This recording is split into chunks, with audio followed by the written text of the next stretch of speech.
Greetings, Father Mark signing on for another course for the seminary. This is because the seminarians, because we're starting the semester still in COVID land, so they'll be quarantined at least for the rest of this month. So this is the course on the modern period. Which is early, well, I know it's the modern period, for the third theology. This is HT 506. So I'm uploading it to the internet so that the seminarians can watch it at your leisure, and there are also off-campus students who cannot go on campus at all, so they will also watch it at their convenience. And of course, any of you others who've been following my channel, it's uploaded for your interest. For the seminarians, the syllabus containing the course requirements, the readings, the books, have all been uploaded to Google Classroom, to which you've been invited. And any questions, email me at my seminary address. Okay, so we'll start, HT 506. So, as usual, the introduction, you guys have had me already twice, so, you know, it's going to be the same as usual. We just pick up where we left off last time. In the last course you had me with, which was the medieval course, and we got up to Pope 175, Pope Celestine III, and in 1192, he approved a new military religious order, the Teutonic Knights, but officially the Order of Brothers of the German House of St. Mary in Jerusalem. They wear the white habit with the black cross, and that's where we left off last time. So he died, Pope Celestine III died on the 8th of January, 1198. His successor's reign takes us into the 13th century. Pope 176, Pope Innocent III. Lothar, or Italian is Italian, so Lothario di Conte di Segni. That's Lothar of the House of Segni. Segni, was born 31 miles southeast of Rome. His father was a Count Trasimundo, the House of Segni. That house produced 9 popes, including the Count's younger brother, Count Trasimundo's younger brother, who became Pope Clement III, Pope 174, whom we talked about in the last course. Lothar's mother, Claricia, was of the House of Scodi, which was also one of the aristocratic houses in Italy. After the customary private tutoring in the family palace, which served aristocratic children as elementary school, Lothar's education began under the Benedictines in Rome, at the Abbey of St. Andrew. He then studied theology at the University of Paris and canon law at the University of Bologna. In the year 1181, he returned to Rome to enter ecclesiastical life. He was accepted into papal service and ordained a subdeacon by Pope Gregory VIII in the year 1182. Now, the Church no longer has subdeacon. That was up until Pope Paul VI. Holy orders, there were 8. There were 4 minor orders and 4 major orders. Subdeacon was the first of the major orders, and that's when you made your commitment to celibacy. And then in the 20th century, after 1910, that's also when you would take the oath against modernism. So subdeacon then would be like being ordained a deacon now. That was when a diocese accepted you, in other words. So he was ordained a subdeacon for the Diocese of Rome in 1182. In 1190, Lothar was appointed one of the 14 cardinal deacons entrusted with the distribution of charity from the Church of San Giorgio in Velabro. The following year, 1191, he was appointed one of the cardinal priests with the titular Church of St. Pudentia. During his time as cardinal, and perhaps influenced by his experience working with desperate poverty among the Roman poor while a cardinal deacon, Lothar wrote a work titled On the Wretchedness of the Human Condition. Between late December 1194 and early April 1195, he divided the content into 3 parts. Part 1 dealt with the wretchedness of the human body, the hardships one has to bear throughout life, hunger, thirst, illness, aging. Part 2 dealt with the futility of human ambitions, wealth, pleasure, the esteem of others. Part 3 dealt with the decay of the human corpse, the anguish of the damned in hell, and the day of judgment.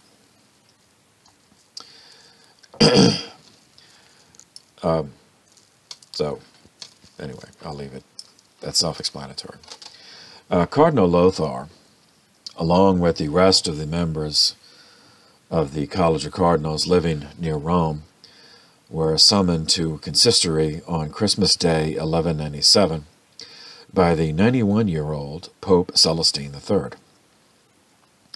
Pope Celestine expressed his wish to abdicate, but he would do so only on condition that the College of Cardinals would agree to elect the guy he wanted as successor, Cardinal Giovanni di San Paolo. The college refused, for reasons not preserved in the historical record, so Celestine III remained pope until his death on January 8, 1198. At the time of his death, the College of Cardinals had 29 members, but only 21 of them were in Rome for the election. 13 of those were made cardinals by Lothar's uncle, Pope Clement III. On the same day that Celestine III died, the cardinals assembled in the nearby church of Santa Lucia. The 37-year-old Cardinal Lothar was elected on the second ballot, and he accepted at the offer.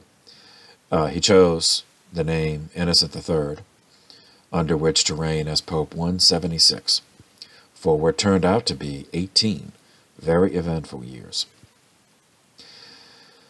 In another striking indication of the feudalism problem that we talked about at great length in the last course, the medieval course,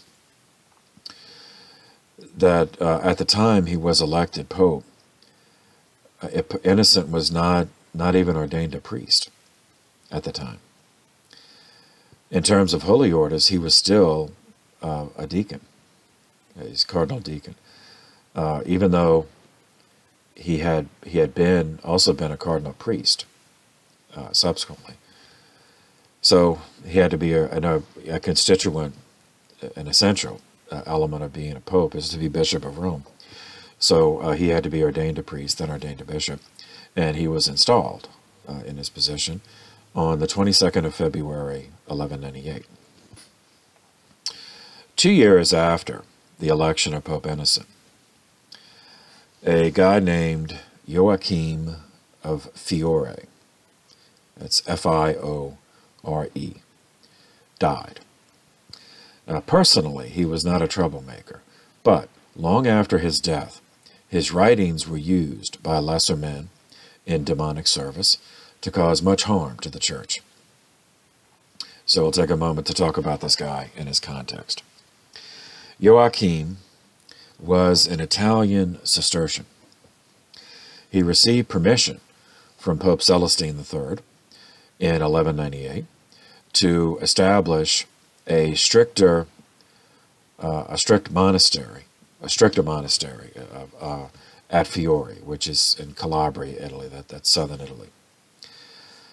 There he worked out a millenarian theology, which blended the Trinity with cosmology in order to outline an eschatology. That's really what he was working on. So eschatology is a theology of the end time, the end of the world, the end of creation.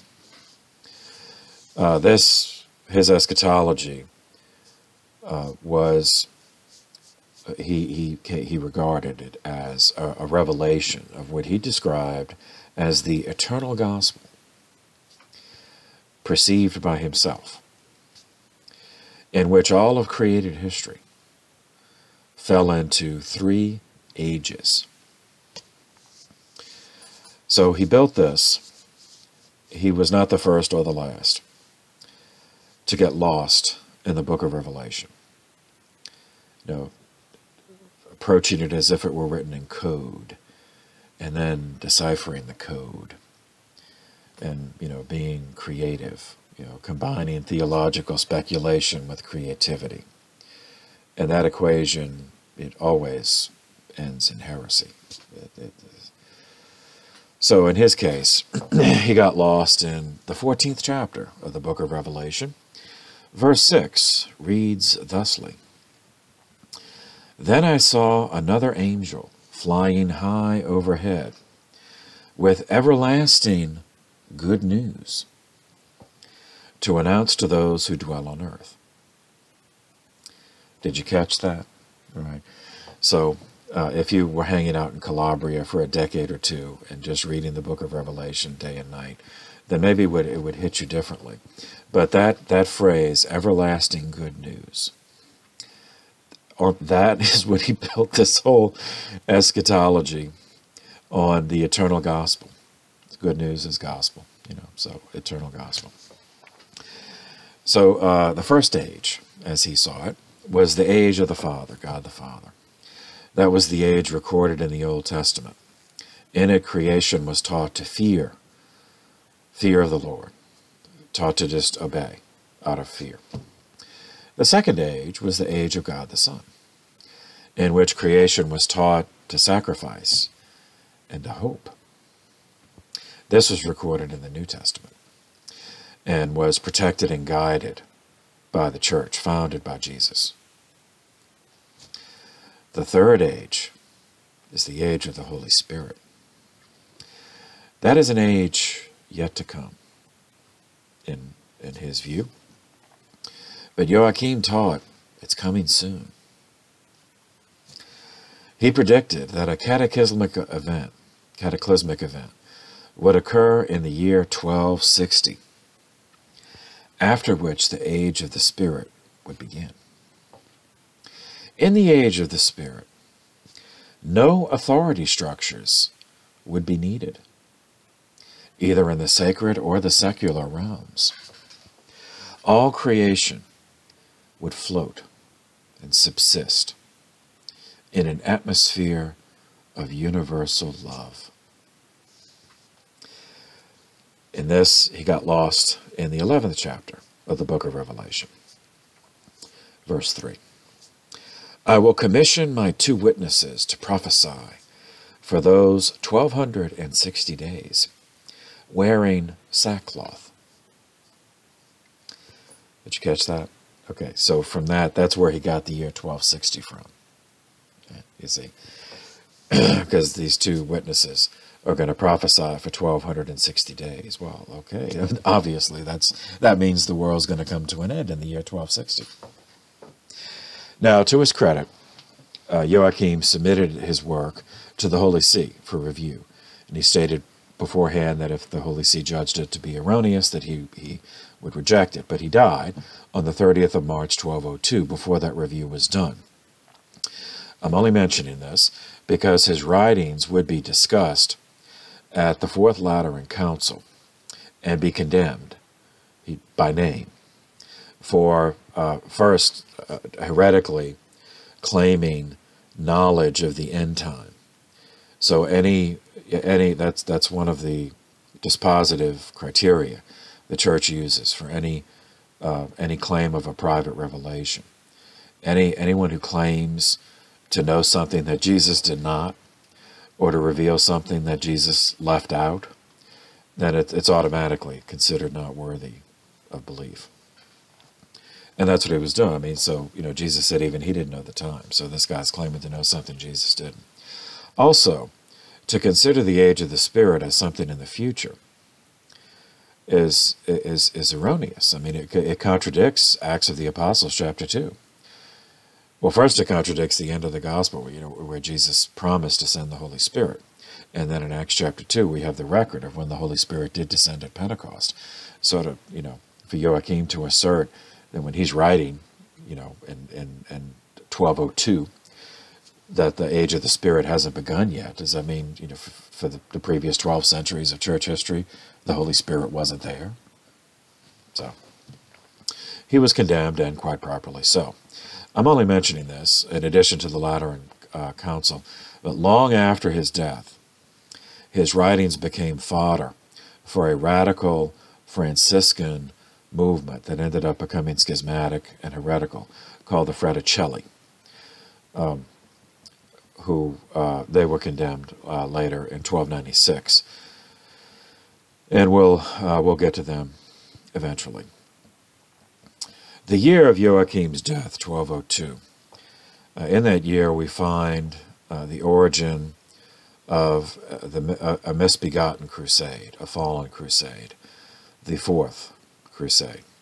Now, we ended the last time with the Third Crusade, that with the three kings, that Richard the Lion-Hearted, Richard I, King of England, Philip II, the King of France, and Frederick I, Barbarossa, the German, the Holy Roman Emperor. And that it failed, as we cover. I won't repeat all that because you have that. And you should have it in last year's, the last course's notes. So now we're up to the Fourth Crusade. The Fourth Crusade represents a definitive corruption of the Crusade movement, because the previous two Crusades, the second and the third, had ended in humiliation and failure for reasons we already covered. By this point, in the 13th century, no kings or even dukes could be persuaded to go on crusade. As it turned out, no one above the rank of count joined the muster for the crusade, and the numbers were insufficient to pay the fee demanded by Venice for the transport of the army to the Holy Land. Venice was, officially it was a republic. They called themselves the Republic of Venice. And it was actually a merchant oligarchy. It had a senate, but it was a plutocracy. All the senators were rich. And when a Venetian was rich, they were very, very, very, very rich. They elected their executive officer. He served for life. He was originally, it would be the rank of a duke, but in the way the Italian dialect, the North Italian dialect developed, the duke became the doge, so the doge of Venice. At the time, this was a guy named Enrico Dandolo. He proposed a solution. Venice had a commercial empire, a merchant empire around the Adriatic, the Mediterranean, the Aegean, and within which Venice had a city called Zara, Z-A-R-A, on the eastern side of the Adriatic Sea, across from Italy, in other words. That city of Zara had rebelled because they no longer wanted to be subject to Venice. They wanted to be subject to themselves. And they were still So Venice was not able to use the port, not able to collect, engage in tax theft from the people, or to tariff their trade. So the Doge, Enrico, said, Venice, we will, place our fleet at the service of this crusade to transport it to the Holy Land at no action, just for what you can pay, just for what the smaller numbers of your crusade can pay. And in exchange, you will pay the balance to us. You'll work it off by reconquering the city of Zara for us. And once you do that, then we'll bring you to the Holy Land on crusade. The Crusaders agreed. They didn't know what else to do, and they had signed a contract and they couldn't pay for it. So this was a way for them to do it. So they did, and they easily reconquered the city of Zara by November 23rd, 1203. And now consider Zara was a Christian city. So these are Christian knights on crusade, meaning they had taken up the cross to fight, to restore the faith, free practice of the faith to the Holy Land. And here they're attacking a Christian city, in the course of which killing some Christians who resisted for purely economic reasons, just because Venice wanted Zara back to be able to steal from them and loot from them. Now, in the course of this fiasco, the Crusaders became entangled in a succession dispute to the throne of the Byzantine Empire, which, recall from last year's course, that is, the Byzantine Empire was the surviving remnant of the eastern half of the old Roman Empire, which continued to exist after the western half had fallen. And the Byzantine Empire was in schism. The Greeks, they were in schism from Rome since the year 1254, as they are still today. The Greek Orthodox are still today. Now the Doge, Enrico, had a long-standing grudge against the Greeks because they were competitors for naval and commercial supremacy in the Adriatic and the Eastern Mediterranean. So there followed a series of misunderstandings between the Latins and the Greeks, some of it deliberately fostered by the Doge because he hated the Greeks, and the rest fostered just by long-standing resentment of each other. The Latins and Greeks, they've been rivals for centuries. They've been the long-standing schism, therefore the mistrust. And, of course, there's ethnic hatred. In every course that you've had, we encounter this. Ethnic hatred only and always serves Satan. That's not something from God. And we know this from the New Testament. There's neither Jew nor Greek, slave nor free. All are one in Christ Jesus. So any hatred based on ethnicity is something that's contrary to the revealed will of God. Nevertheless, it exists, and is always a tool, a very potent tool, in the hands of the demonic, as it was in this case. So the culmination of all of this was the Crusaders, and I hate to call them that by this point, but I don't know what else to call them, made a raid against Constantinople, the capital city of the Byzantine Empire, that escalated into a full-scale war that ended with the Crusaders capturing the city of Constantinople on the 17th of July, 1203. Excuse me. The siege began, the attack began on the 17th of July, 1203. The siege lasted, and the Crusaders captured it and began to pillage the city on the 12th of April, 1204. And the murders, rapes, arson, theft, and all were just incalculable. So the Crusade, they treated it like an enemy city. The Crusaders then imposed feudalism on the Greeks, on Greece. They imposed a Latin kingdom based in Constantinople that lasted from 1204 until 1261. The Greeks have never forgotten, certainly never forgave, this act by the West, by the Latin West. Now, the Crusading movement would continue. As we'll see, there will be some other crusades. But it never did manage to work up the enthusiasm and the idealism of the First Crusade. And certainly none of them succeeded, as the First Crusade had. So 4 years after the moral failure of the Fourth Crusade, the Fallen Crusade, church history changed again. This time, just as Satan never sleeps and the demonic is always active, well, the Holy Spirit's also active. And as Jesus promised, he would never abandon the church. The gates of hell will never prevail against the church. It can do damage. The demonic can do damage, but they're never going to win. And so here's a case where the Spirit strikes back.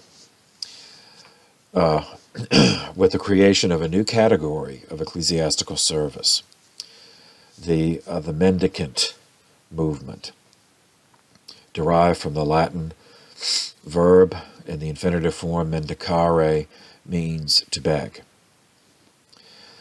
All right, now remember, and if you don't remember, consult your notes from the last course, in the medieval course, and the patristics course for that matter, because they were from the beginning, from the intro lecture to the very first course you had with me, we talked about dualism that stretches back to antiquity, that erroneous ontology, which begins with a truism, that the spirit and the material are separate orders of being. That's that's a tautology, but takes the next step, takes a further step in asserting that the material is intrinsically flawed and evil,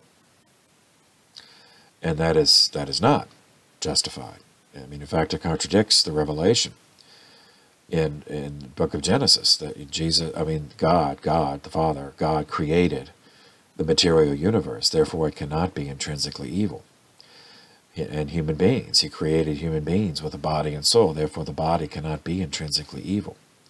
The material can be misused to commit sin, but that does not mean it's intrinsically evil. And we encountered in the patristics course many Gnosticism, Manichaeism, and then in the medieval course we saw how a revival, a 7th century revival of Manichaean dualism in the Byzantine Empire, called the Paulicians. They were expelled by the Byzantines. Then they took ship on the Black Sea. They went to the west coast of the Black Sea, where the Danube River enters into it. They got off there in present-day Bulgaria, and then that morphed into the Bogomil heresy, which was a dualist heresy, and then it followed the trade routes, followed the Danube, followed the trade routes into Western Europe, and spawned, generation after generation, new iterations of these dualist heresies. The Aldensians, the Valdensians, the Cathars, the Albigensians, who we're going to get to. So, these heretical Manichaean dualist teachings spread in the medieval period, in part as a reaction to the feudalism problem, which were legitimate. There were, as we've seen, covered in the last course, the legitimate problems with feudalism and the church's captivity within that social and economic structure of feudalism. Highly stratified society based on hereditary aristocracy, hereditary royalty, solidified into a class system that was very difficult for anyone to escape if they wished, someone from a lower class to escape. We saw that extreme hierarchical command economy structure did harm to the sacramental life of the church, in particular to the sacraments of vocation, in which families would just decide to send sons or daughters into the church without regard to whether or not they had a vocation. And they do the same with matrimony. They would arrange marriages based on the political or economic advantage for the family and property acquisition, money acquisition. I mean, and often the kids didn't never even met before they got married. Yet they're supposed to pledge it. So there are many problems to feudalism, and that's one of them. Those are a few of them. Another is the nepotism problem, where, and it's connected to so when the family would send a younger son into the church, and if they were wealthy, they could fund his rise in the church. He could become a bishop or an abbot, and then use the resources of the church, the fiefs, the property of the church, for the benefit of the family. Well, and part of that would also be, once that person is in an important position, putting other relatives, because the oldest son inherited all the property, and so any other ones are extra, and so use the church, parasiting off the church, to support all of these other relatives by giving them positions in the church, again, without regard for whether or not they had a vocation. So, and now everyone reacted differently to this. Some just accepted it, well, okay, this is just life, as they did, as lay people who got married, or if they're sent into religious life or in the church. But others did not, they resented it. So those who were married, if they resented it, one way they would act out would be adultery. And those who are in the church, one way they would act out would be corruption, a morally dissipated life, and neglect of their offices, of their duties. In some cases, not even living where they were assigned. Just go live in the family palace instead. Now, people, especially in a hierarchical society like this, they often the serfs, the peasants, there wasn't that much they could do about it, but they weren't stupid. They knew they were being used. They knew they were being taken advantage of. And that makes people resentful. So one of the reasons that these dualist heresies kept spreading while they kept is that they externally preached a simplicity of life. And, that the flesh is evil and, material is evil. They've, an extreme reaction against that. So they had the external appearance of virtue and sanctity and simplicity, which was a striking contrast to many, not all, but many prelates in the church, high-ranking, prelates who might be the son of a king or the son of a duke, and who lived that way. Lived in opulence and splendor, and who neglected their duties. So remember, nothing just happens. There's a reason for all of this. Okay, so the solution to this problem brings us back to the Mendicant movement, which the solution was found, and the Mendicant way was invented by one of the most famous saints and beloved saints of our tradition, St. Francis of Assisi.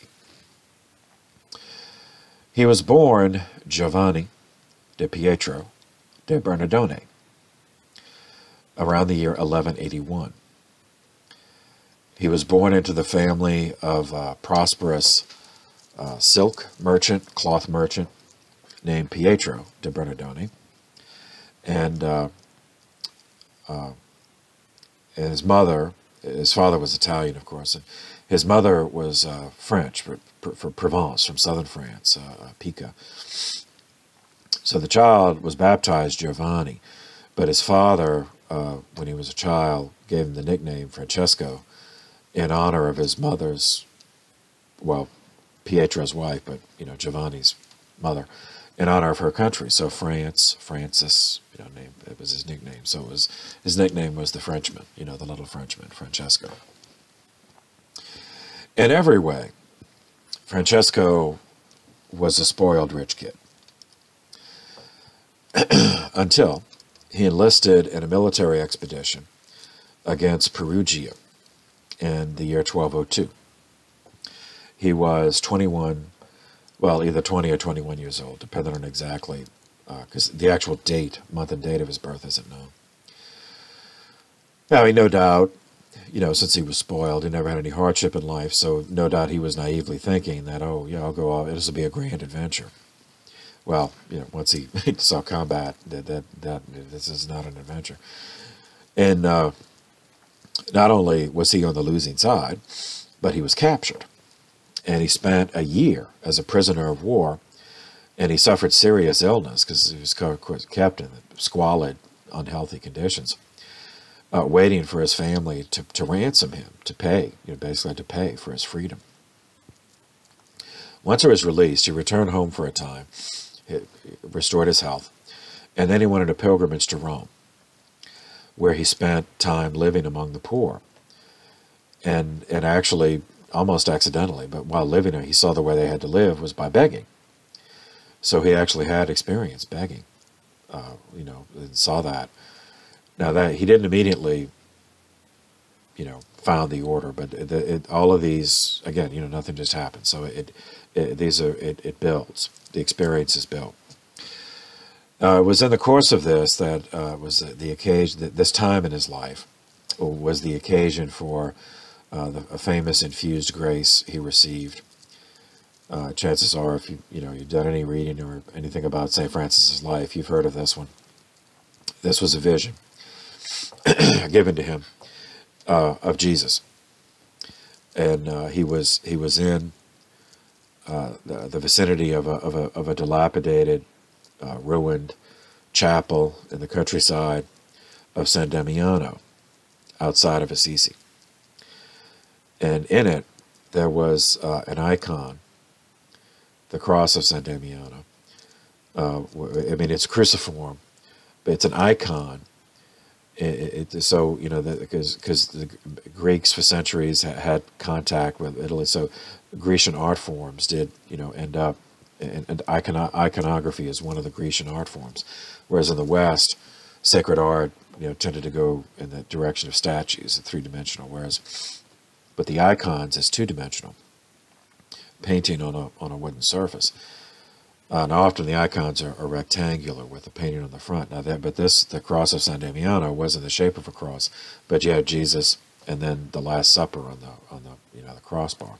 Anyway, so in the vision that he had, Jesus says, Francis, go and repair my house, which, as you can see, is falling into ruins. Now, since the chapel of San Damiano was, in fact, in ruins, Francis naturally assumed that that's what he meant, that Jesus was telling him to fix up that church. So, Francis took, without permission, some bolts of cloth from his father's warehouse and sold them, and was going to use the money to fix up the church. Well, Francis, since he had not asked permission for this, and since the cloth was very expensive, his father, when he learned of it, considered it theft and was not at all forgiving. And he punished Francis with a beating and confinement in a basement room. Well, time passed. His father's a merchant, so he had to travel. So when he left on a business journey, of course, Mom, wasn't going to leave her son locked in a basement. So Mom freed Francis, and he immediately fled back to San Damiano, where a priest in the vicinity gave him shelter, a priest who knew the story. When his father returned to Assisi, he was enraged, both because his wife had let Francis go, and that Francis wasn't repentant. He wasn't offering to work off the money or anything like that. So his father pressed charges. He brought him to law over it, pressed charges for a crime. And during the proceedings, Francis renounced his father and renounced any claim he had on any inheritance from his father. And according to the story, he removed his clothes, which of course he had not worked for. It was just given to him by his father. And he entrusted himself to the Bishop of Assisi. So Francis then began living as a beggar, and this time because he had to. Over the next 2 years, he lived as a beggar. He ate. That's how he ate, and But he also continued collecting stones. Since he didn't have the gold now to pay to rebuild San Damiano, he was collecting stones to physically rebuild it himself. And he did this same kind of thing with other ruined chapels in the area. One of them, San Pietro in Spina, and the chapel of Our Lady of St. Mary of the Angels, near which he constructed a hut to live in. This is the Portuncula. And if you visit Assisi, it's at the base of the hill. Time passed. In February of 1208, Francis was at Mass in the Portuncula, and the Gospel happened to be from Matthew, in which Jesus commissioned the 12 to go proclaim the kingdom of God. Francis was then inspired, and possibly another infused grace, to begin preaching himself. Just like on the street, like on the street corners. Canonically, Francis was still a layman, so he did not have. Remember that this is a highly structured. This is not a free society. There is no freedom of speech, in the medieval world. These are monarchies. These are highly structured societies, and the church was a monarchy. Technically, it still is a monarchy. So not everybody had a right to preach. So that could have ended up causing him problems. Within a year, he had 11 regular followers who were inspired by him, by the way he was living. And it's a very, very tough life he was taking onto himself, but still an informal life. The following year, 1209, he composed a simple rule for these guys to follow. And they conventionally called themselves, after the Latin word frater, for brother, that got contracted in the Italian dialect to friar, to friar, so brother, just called each other brothers. So in Franciscan history, this is the regula primitiva, the primitive rule. And it just consisted largely of verses from the Bible. The rule, the animating spirit of the rule, was to follow the teachings of our Lord Jesus Christ and to walk in his footsteps. So to summarize, the solution St. Francis articulated, it was not fully realized in 1208, but over the course of his life and developments, it was the creation of a new form of religious life, the mendicant way, the begging, a religious life of begging. This consisted of, first, absolute obedience to the orders of the Holy See. Now, this was to correct from the outset among his followers the temptation to drift into pride, which characterized many of these dualist movements. So those they attracted, they would go from something that was undeniable, that there were many, not all, but there were many in authority in the church who, because of the feudalism problem, were not living as church men, not living as ecclesiastical men or religious men. But then go from there to saying, well, okay, since some people in authority in the church are living this way, therefore the church has no authority at all. We don't have to recognize any authority in the church. And that certainly is not justified. So he wanted to correct from the outset that by emphasizing absolute obedience to the Holy See. Second, the mendicant way is to embrace voluntary poverty on an individual and a corporate level. All right, now that's an essential distinction. So, in last year's course, we saw the Benedictines, with other monastic foundations, and all monks always took on voluntary poverty as individuals, but corporately, meaning at the monastery, or priory could still own property. They could own fiefs. They could be endowed with fiefs. Land, which was the Middle Ages was a money poor economy, so land was the basis of wealth to grow crops or animals, or catch fish if it was licked. But it was that kind of economy. So this was new for him to say that even as a group, they would not own property. They would not accept endowments. They would not accept fiefs. And hence the name, mendicant, mendicare, that they would survive by begging. This was to avoid the temptation which had seeped into some monastic foundations, like the Cluny movement, in which individual monks owned nothing, but the houses could have vast wealth.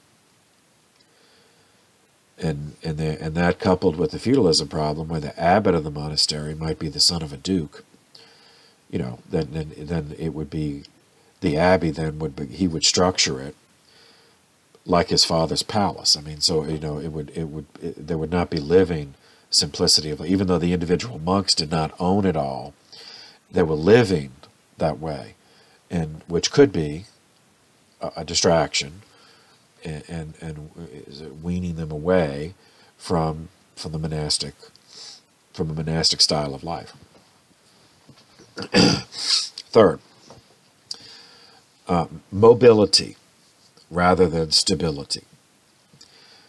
So Francis personally wanted to be a missionary, and as we're going to see, he's going to undertake a few trips in his life. So he did not want to be tied to a particular place. So he couldn't be a monk, because that's part of what being a monk is the stability, that they tie themselves to a particular abbey. Now, the only model in Francis's lifetime that existed for vowed religious, who were mobile, who traveled, was either men who were commissioned as missionaries, like St. Boniface, we covered in the last course, or the military religious orders, we also covered in the last course. Francis did not want either of those, because St. Boniface ended up becoming a bishop. But Francis didn't want that. He didn't want to get involved in all the administrative responsibilities of a bishop. But nor did he want to go in the military religious order, because his experience of warfare ended up with him being a prisoner of war. So that's no fun. So the mendicants, as he envisioned it, would travel. They would go to places under the authority of the Holy Father, and when the work was done, they would not settle down to enjoy the fruits of their labor. Instead, they would move on to another place. And the place that they had been in, that they built up, they would hand over to the ordinary clergy, like the diocesan clergy, secular clergy. Fourth, they lived in community rather than isolation, because Francis knew that temptations are better resisted when a person of faith has support from like-minded persons of faith, because there are times when we're all weak and vulnerable. But in a community, not every single person is going to be weak and vulnerable in the same moment. So when some are feeling weak, the others who are in the strong, feeling strong, can help them. And then the reverse is the case. There are times when somebody who's strong at one point, maybe in a couple of years, they're not going to feel strong, but then the other ones who were weak will be. It can help them. So it's that that kind of view. And fifth, the labora. Again, in looking at, he's looking at the existence with the monastics and all these others, not to imitate completely, but to take pieces. So from the monastic way, the ora et labora, the work and prayer, or the prayer and work, labora is the work. The work was essential in Francis's mind, but in this, he also wished to avoid the problem which this presented to monastics, because the monasteries were tied to the land. and that's how they survived. So they were tied to the annual cycle of cultivation of the harvest, or the breeding season for animals, if that's what they did, if they raised sheep or whatever. And so they would be focused on that, on the needs of the house. So Francis's solution would be to direct the labora of the mendicants into works of charity, working with the poorest, with the outcast, those who could not pay, those who could not repay the kindness with an endowment, those basically who nobody cared about, because they didn't have anything that anybody wanted. So with this basic outline, admittedly oversimplified, but hopefully enough for you to, you see the point. With this basic outline, Francis created an entirely new religious way of life, combining the poverty and simplicity of monks with the mobility of military brothers under the aegis of a missionary understanding of the church. This mendicant way of life, ecclesiastical life, provided a venue for the creation of multiple religious orders that would follow the same outline, but adapted for different charisms. So by the time of the Second Council of Lyon, which we'll get to later in this century, in 1274, there were 4 such orders by 1274 that are mentioned by the council. So one of them is Francis's, the Franciscan, officially the Order of Friars Minor, but we know they're the Franciscans. The Order of Preachers, founded by St. Dominic. We're going to talk about him in a minute. The Carmelites, which began as an eremitic, as hermits in the Holy Land under St. Berthold in the last century, in 1154. But after the Crusader kingdom of the Holy Land, so much of it fell, they evacuated from the Holy Land, and they were reconstituted as a mendicant order in England under the leadership of St. Simon Stock in 1247. And the fourth were the Augustinians.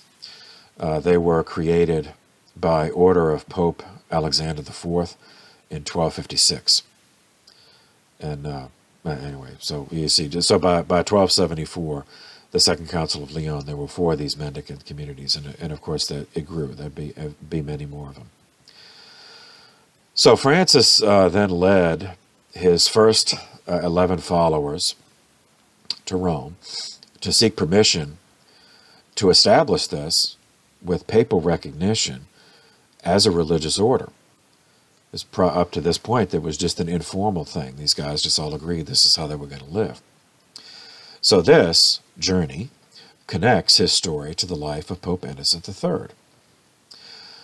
Upon entry into Rome, coincidentally, or not, if you don't believe in coincidences, it would be serendipity instead of coincidentally, the brothers encountered Bishop Guido, who was bishop of none other than Assisi, than Francis's hometown, who happened to be in Rome for business.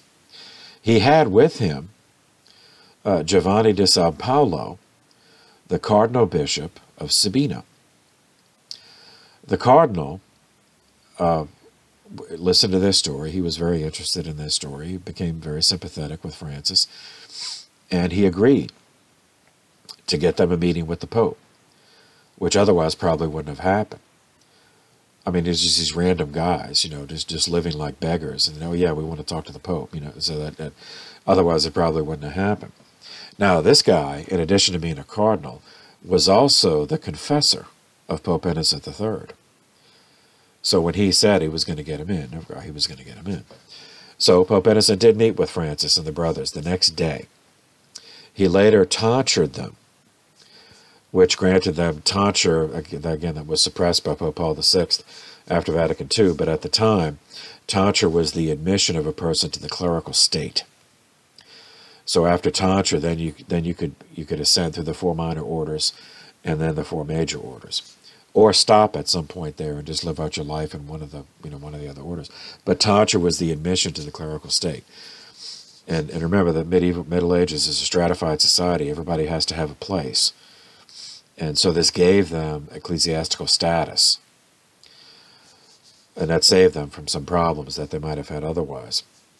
But Pope Innocent at this point said a religious order is just not enough at this point. You need more numbers before he would grant them recognition as a religious order. He was also ill at ease. Remember that he's just hearing this, in the first, this idea of the mendicant way. He was very ill at ease with it for two reasons. Not that he saw it as evil or anything, but he was concerned first that if they literally had to beg in order to eat, if they didn't beg, they wouldn't eat. Well, then that's obviously going to end up being their focus, eating, that they have to, and so their focus is not going to be on an ecclesiastical mission. If they first have to beg to get bread to eat, then they have to do that before they can do anything else. So he said, well, okay, then you could just end up not. That's always going to be obstructing your focus and your effort, or it's going to be not obstructing, but it could be a diversion. Second reason he was concerned is that if these guys are deliberately like pretending to be beggar, well, I mean, they really were. Like Francis had, even though he was from a rich family, he had given that up. But they're choosing to beg,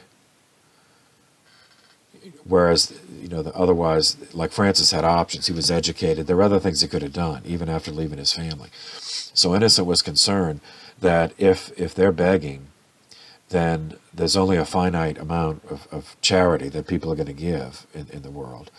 And so they're taking... They would be getting bread and donations, that whereas others who really don't have any other options might not get it. Like if these guys, if they're pretending to be beggars, then they'll be getting charity, whereas people who really don't have any other choice, who really would starve, might starve, because they're not going to get the bread that instead goes to Francis and these other guys, who could be doing something else in life. So those were his two concerns. But he didn't say no completely. He just said, well, there's just too few of you. So he just left it at that. This occurred on the 16th of April, 1210. So that's retrospectively, considering that eventually did become an order. Retroactively, this is considered the beginning. Either 1208, when the first guys came together, or 1210, by the time they got to Rome and had this meeting on April 16th. That could be another date. Consider the retroactively beginning of the order. Now, the 1210 date is also the point where they start to be referred to as the friars minor, the little brothers, the lesser brothers, the poor brothers.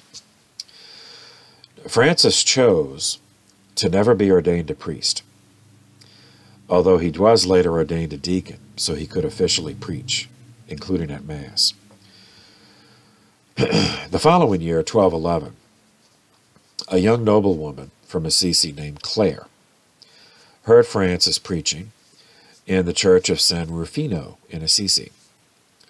On Palm Sunday night, which that year was March 28th, 1212, Clare clandestinely left her family palace. Francis received her at the Portuncula, and so this again retroactively is the considered 1212 is considered the establishment of the Poor Clares, which is the female Franciscans. And at the time, they just weren't set up for that. So, but Francis did give Clare a religious habit, similar to his own, which was just a simple, brown sackcloth with a rope. But he had her lodged in a nearby convent of Benedictine nuns until her and her younger sister Caterina and a few other young women who had joined him, they stayed with the Benedictines for a time until they could actually have a place, a distinct place for the women. Later, he transferred them to the vicinity of San Damiano, where he had some huts built up enclosed by a hedge, and that became the first convent of the second order of Franciscans, the Poor Clares. Now, there were many others as time passed that were inspired by Francis's preaching and his example, but who could not leave their lives, like that, completely behind. So for them, Francis conceived yet another completely new construct, the third order, the Tertiaries, the Franciscan Tertiaries, which he called the third order of brothers and sisters of penance. They observed the principles of Franciscan life, of simplicity and service, but still did whatever it was they did, for a living, they had families or whatever. Now, otherwise, Francis sought on several occasions to take his message outside of Italy. He still had that missionary impulse. In the late spring of 1212, he set out for Jerusalem, but was shipwrecked in a storm off the coast of, they called it Dalmatia then, but the eastern coast of the Adriatic. So it was Yugoslavia when I was growing up. Now it would be the Bosnia-Herzegovina. So the storm forced him to go back to the western side of the Adriatic in Italy. The following year, 1213, Francis sailed for Morocco, but this time illness forced him to break off the journey in Spain. He never did make it there. Then he went back to Assisi. Back there in Assisi, he got some more converts, including people from his class as well as above his class. One of them was Thomas of Celano, who would later write Francis's biography. And Thomas was a nobleman by birth. And they had others who were not of noble birth like Tommaso, but were from Francis's class. Francis was not a nobleman, but he was from a well-off family, so he was educated. So had others like that join the order. Okay, so this turned out to be one of the Church's responses to the medieval and early modern revival of ancient dualism, and this proved to be very successful. So now, now we see. So we saw what the Spirit was doing. Now we, turn and see what Satan has been doing in this same time frame, which 1208, which is the same year that Francis, he left his, started his life as begging. Okay, the last course, close to the end, we saw how one of the manifestations of this dualist revival was the Cathar movement in southern France. It's spelled C-A-T-H-A-R. That's from a Latin rendering of the Greek word catharsis. Catharsis means clean, pure. So you see the right to pride, right in the in the very name, or we're the pure ones. We're the pure, we're the holy ones. They came to be referred to in France as the Albigensians because of their association with the town of Albi, A-L-B-I, in the region in southern France.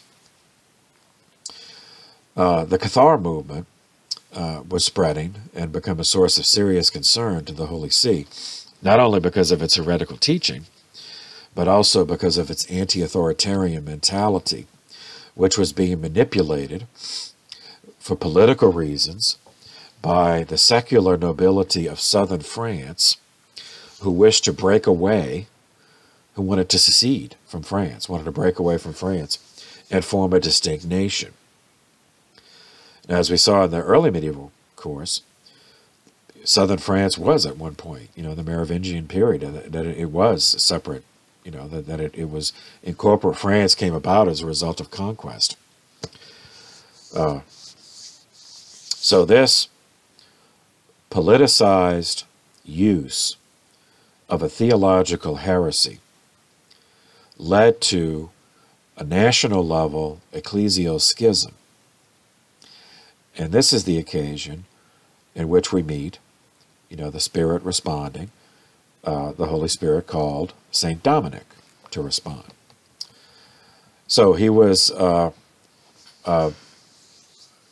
baptized Domingo Felix de Guzman of Calarega. It's Caleruega,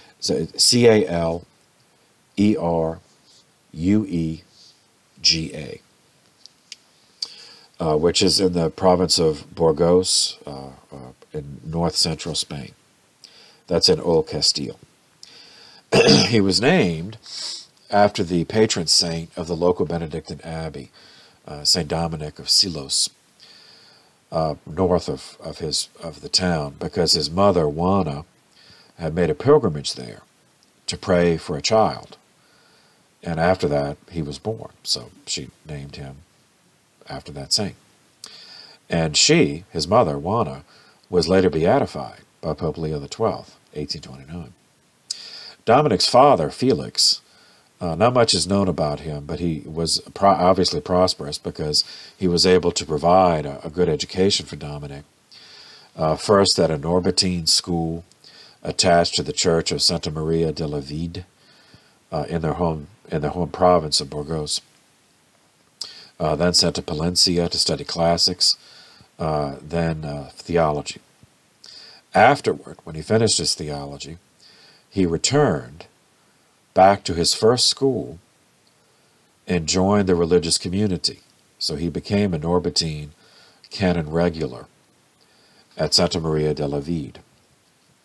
So the Norbertines, they're officially the Order of Canons Regular of Premontre, or the Premonstratensians, or the White Canons, because their habit was white.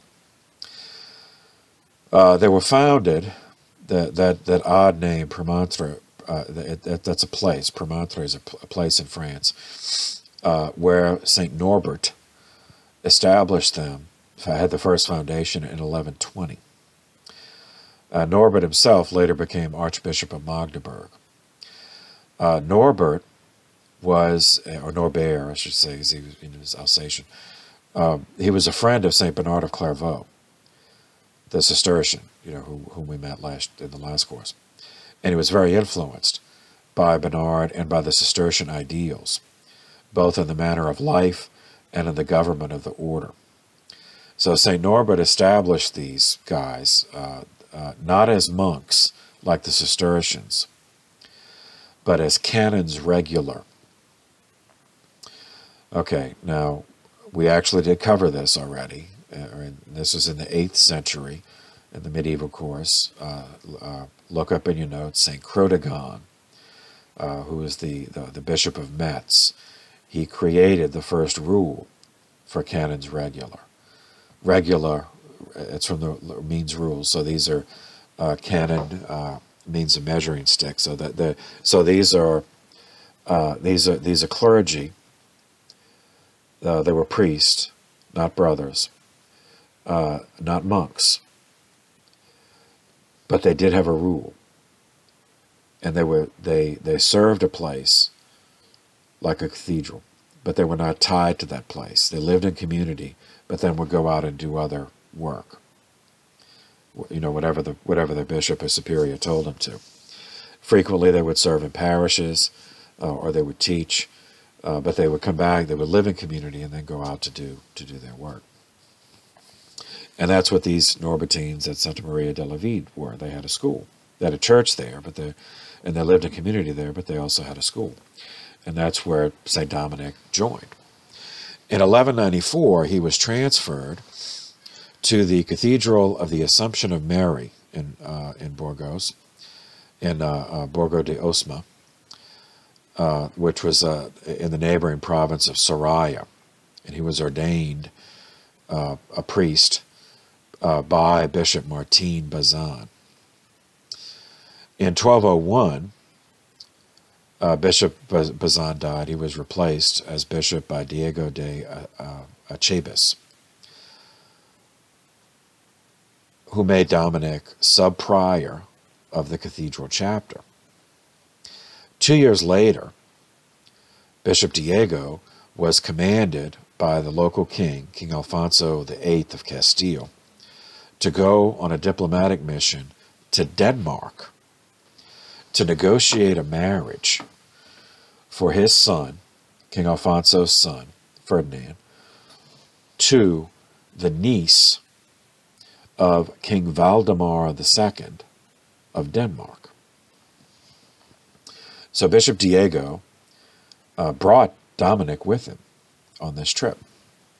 They succeeded in finalizing the treaty. And again, you see, this is another aspect of the feudalism problem. You know, that a treaty between two nations is not the basis for the sacrament of matrimony. But again, this is not a free society, you know, so they had to do what the king tells you. The girl was too young at the time to get married. So they went back home, and then in 1205, they returned. She was old enough to get married. But by the time they arrived, they learned that she had died over the winter. Absent instructions for this eventuality, they sent a letter back to King Alfonso, indicating in the letter that they would travel back through Rome and await instructions there. Now, Bishop Diego had an ulterior motive with this side trip, because Rome is not on the way back to Castile from Denmark.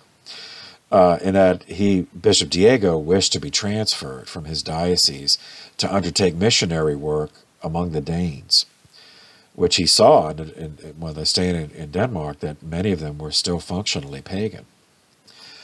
At this point, when they go to Rome, their story intersects with that of Pope Innocent III. Now, whom they met, and Pope Innocent declined Bishop Diego's request for pagan missionary work.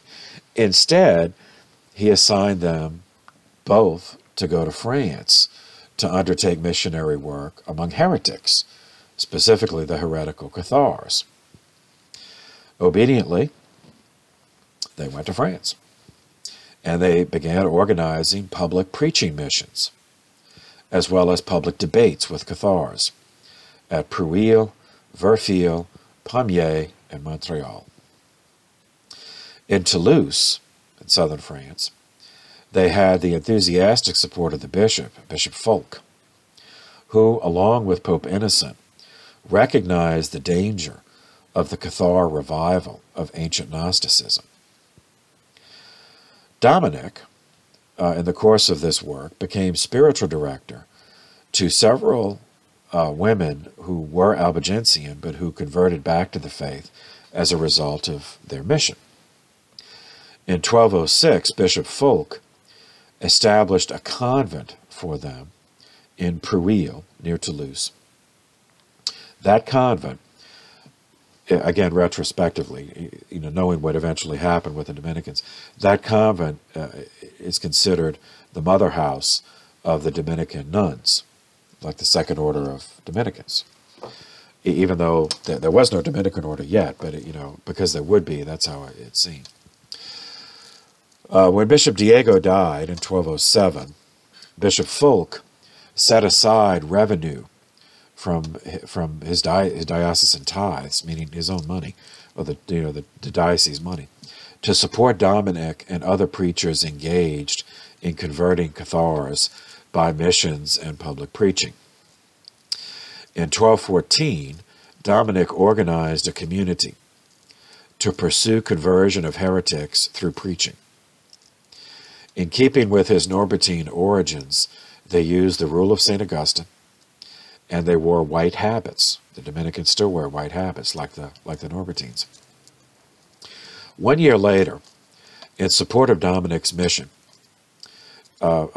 Pierre Seilhan, who was a retainer of the Count of Toulouse, gave Dominic a house on April 25th, 1215. That is considered again retrospectively, it's considered the origin place of the Dominican order of men, of the friars, which became the Order of Preachers. 3 months later, in July of 1215, Bishop Fulk issued a diocesan letter instituting Dominic's Brotherhood of Preachers as a diocesan level, which he had the authority to do, just as he did with the women. Make it a diocesan congregation, meaning that they were empowered, the friars were empowered to preach in every parish in the diocese, so that even if a priest in the parish happened to have Cathar sympathies and would have preferred to decline, that the bishop gave them authority to go preach anyway. In November of 1215, he brought Dominic with him. But anyway, we'll get to that. While there were individuals brought back to the faith by these means, and lives were changed for the better because of it, the Cathar movement as a whole was unaffected, because by the time Dominic got involved, it had already been transformed into a political ideology by the fusion of the heretical theology with proto-nationalist ideology, specifically the desire for secession and national self-determination among the nobility in southern France. Pope Innocent III dispatched a Cistercian monk, empowered as a papal legate, who was later beatified, Blessed Pierre de Castelnau, dispatched him as legate in southern France in an attempt to convert the secular nobility in southern France away from supporting the heretical movement, knowing that many of them were not actually Cathars in terms of belief. Some didn't care about religion at all. Others didn't really believe all the stuff the Cathars were saying, but saw them as a useful disruptive influence against the King of France, who was aligned with Rome. So therefore, since Rome and the king were allied, and these people were against the king, therefore they were also against the Pope in Rome. Blessed Peter was assassinated on the 15th of January, 1208. Allegedly, by Count Raymond of Toulouse, who was one of the southern secessionists. After the assassination of his legate, Pope Innocent III then abandoned peaceful means of conversion, and he declared a crusade against southern France. Well, not again, a crusade in southern France against the Cathars, meaning he extended all crusading privileges to those who would join in suppressing the heretical movement, which Innocent correctly identified as a relapse into paganism, because that's what Gnosticism is. It was a paganized distortion of Christianity. Now, I said allegedly about Raymond of Toulouse doing the deed, because it has been suggested by some historians that the assassination of Blessed Pierre was carried out by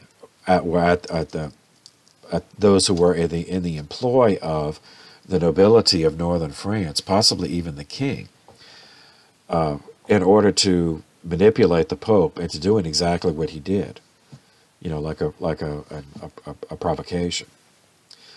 Now, it is true that the interests of the French crown were served by a crusade against the Cathars, because that meant that the king could recruit troops from all over Europe.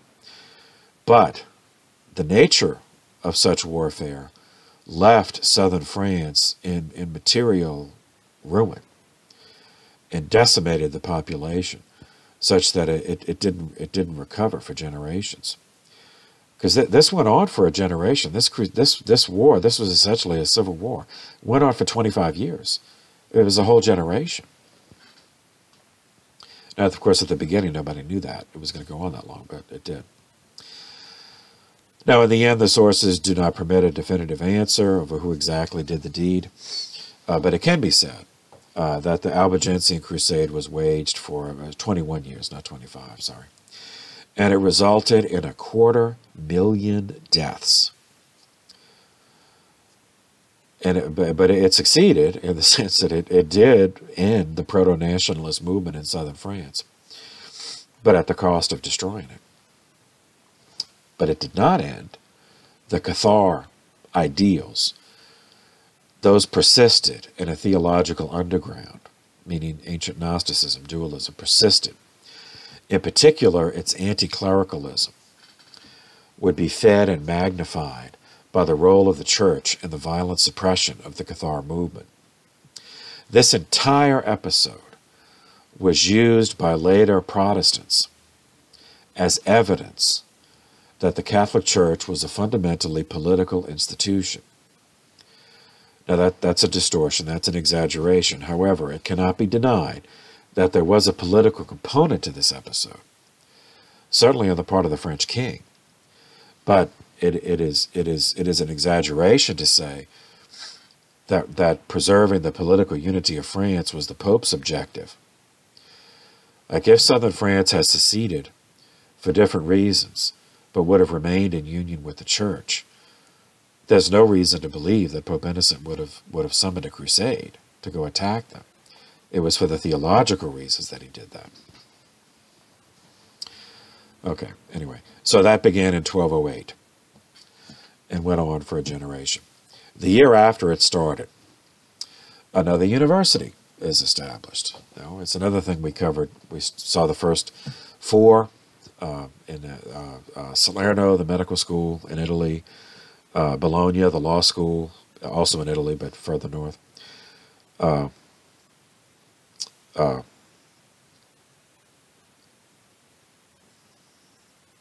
Paris, University of Paris. I'm missing one. Paris was the fourth. Wow, this is COVID brain. Anyway, Salerno, Bologna, Paris. We definitely covered those. So now we come to another one. 1209, Oxford. That's the one I missed, Oxford. So Salerno, Bologna, Oxford, Paris. All right, so the first four. So now the fifth one. 1209, Cambridge University. So it was actually founded by students and faculty from Oxford. 3 Oxford students were hanged by the town authorities in Oxford because they were accused of being responsible for the death of a woman. Now, the Oxford people said these guys were innocent. They were the victims of long-standing, that there were many disputes between the municipal authorities of the town of Oxford with university students, because some of the university students were drunks, and they engaged in vandalism and there's no doubt that some did that, but not all of them did that. But that, as far as the town was concerned, though, the university, it's nothing but trouble. And so these guys, the others, their supporters would say, well, they were just in the wrong place at the wrong time. They didn't actually do the deed, so they shouldn't have been killed. Now, whichever way that works out, they were hanged without consulting local ecclesiastical authorities, and these guys were technically in minor orders, so the church should have been consulted, but they were not. So that does, anyway, they weren't. So fearful of escalation of the violence by the town because of the long history of conflicts, some of the scholars and students left Oxford, initially thinking they would return. Some relocated to Paris or Reading or Cambridge, the town of Cambridge. Now, as events developed, when they looked around, the guys who went to Cambridge, they looked around and they saw a lot of familiar faces. They saw that many others that they knew, other scholars, other teachers, other students from Oxford had settled there in Cambridge. So they just set up life there and started teaching there. A fresh start. And that formed the nucleus of a new university, which grew until 1231. I'm jumping out of the chronology, but I'll forget, so I'm just giving it to you now. 1231, King Henry III granted it a charter, Cambridge a charter, empowering it to discipline its own members. And in 1233, Pope Gregory IX granted graduates from Cambridge the right to teach anywhere in Christendom. But it started in 1209. In the same year as the foundation of Cambridge in 1209, a conflict began in England, which culminated in the Magna Carta. In 1209, Pope Innocent III became involved in English politics, which had been quiet, relatively, since the murder, at least from the Church's perspective, since the murder of St. Thomas Becket, which we covered in the second year course. The last English king that we covered was King Richard the Lionhearted, Richard I, who went on the Third Crusade. He died childless, so he was followed on the throne by his younger brother, King John, son of Henry II, who was the king that murdered Thomas Becket, and Queen Eleanor of Aquitaine, whose antics contributed in large measure to the failure of the Second Crusade. Pope Innocent III had appointed Stephen Langton as Archbishop of Canterbury. Stephen had been a friend of Innocent's since their student days in Paris, and Innocent had previously named him a cardinal in 1206. However, King John suspected Stephen of conspiracy with the English nobility to limit royal power. Now, that suspicion was well-founded because King John had so conspicuously abused his royal power. So, John refused to recognize Stephen Langton as Archbishop of Canterbury and refused to allow him physically to enter Canterbury. That prompted Pope Innocent to lay all of England under an interdict, which meant that no sacraments could be performed anywhere in the kingdom. King John retaliated by confiscating, that's stealing, all church property in England. Pope Innocent then hit back by excommunicating King John in 1209. By 1213, Pope Innocent gave his blessing to King Philip II of France to make war against England. But Philip did not have to invade England for that, because, as again we covered, introduced the Plantagenets in the medieval course. The Plantagenets were from the County of Anjou in France, and they controlled much territory in France. At one point in their history, the English Plantagenets controlled more French territory than the kings of France did. So in 1213, Innocent gave his permission to the French king to make war against the English by attacking English holdings in France. Now, King John, in addition to all of his other faults, which were many, was a pathetically inept general, unlike his older brother Richard. So he lost the war. He was forced to accept a humiliating treaty, in part because his lords would not fight for him.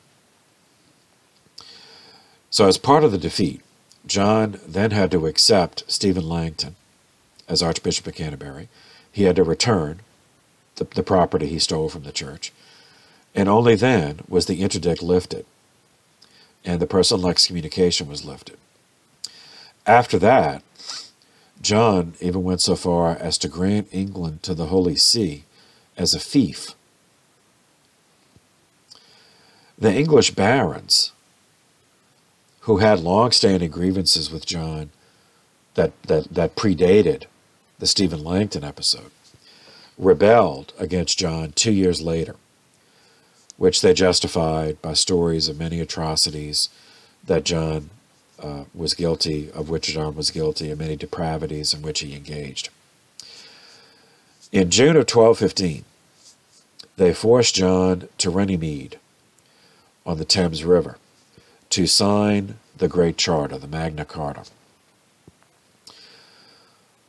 And the name is justified in this case. It's not just propaganda. It was a remarkable document, especially for the time period, for the kind of world the Middle Ages was, that highly stratified, hierarchical, top-down command structure that the Middle Ages was.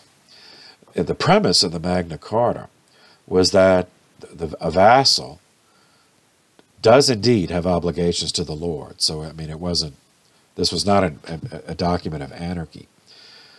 However, correlatively, the Lord has obligations to the vassal. And if those obligations were not met, the vassal has a right to call the Lord to account for it, even if that Lord is the king. One of the signers of the Magna Carta was Stephen Langton, the Archbishop of Canterbury, the senior prelate in the country. Now, King John, in the moment, at Runnymede, he had to sign it. But he wrote to Pope Innocent, and he wanted to be released from his obligations that he undertook by signing the Magna Carta.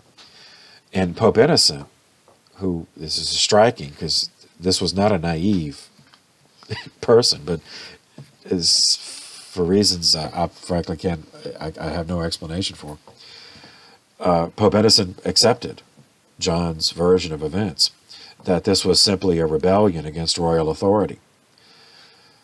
So Pope Innocent suspended Stephen Langton for rebellion.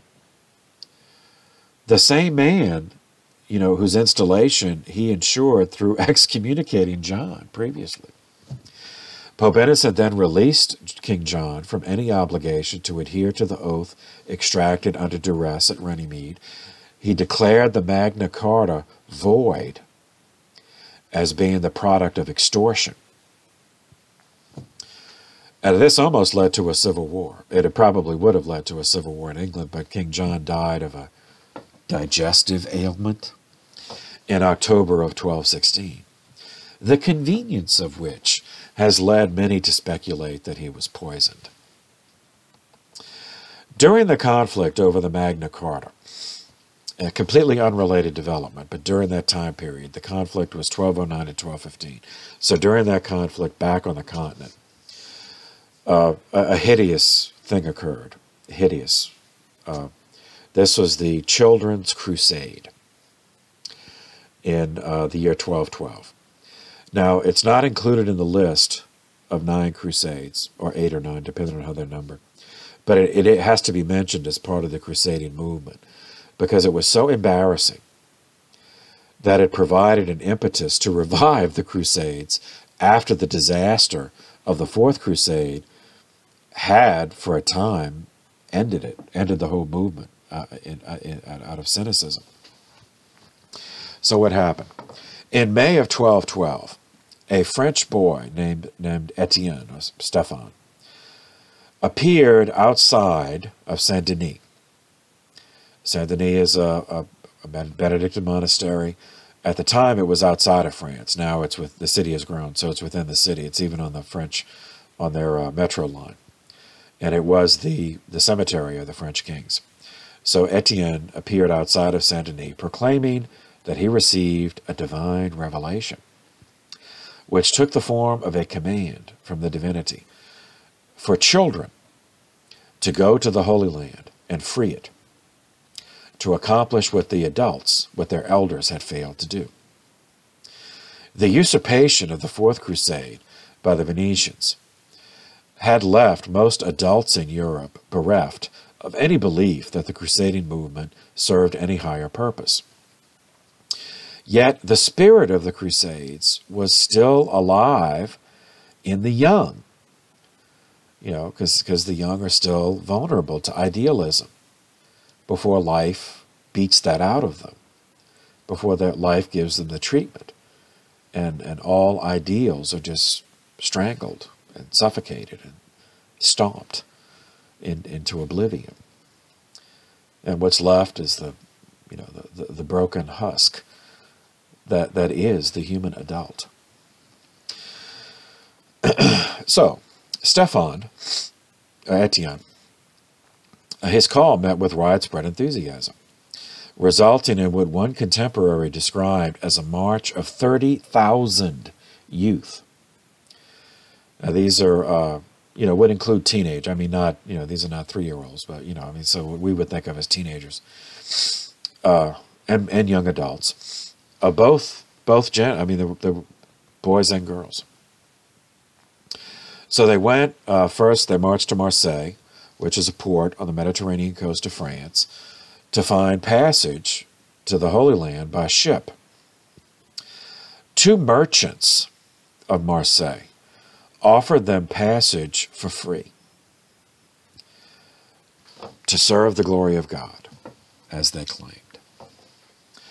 Now, the number of children who actually got on the ships is not recorded, but the number of ships was. There were 7 ships. So it's unlikely, well, it's impossible that all 30,000 got on 7 ships. And it's unlikely that the 7 ships could have transported more than 3,000. But still, that's a significant number. Now, it was thought that the crusade, that the 7 ships would just go back and forth and bring all of them in a relay, back and forth, and go back until everybody was in the Holy Land. That's not what happened, and you should have caught, when the merchants offered to do this for free, that the universe doesn't work that way. So the children were betrayed by the merchants.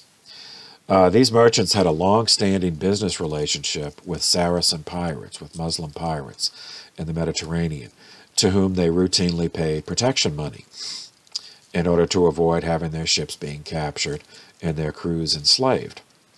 So this time, instead of paying protection money, or in lieu of their next payment of protection money, the merchants sailed the ships not to the Holy Land, but to Algeria in North Africa, where they turned the kids over to the Muslims for sale on the slave markets. Just remember, the Quran permits enslavement of non-Muslims.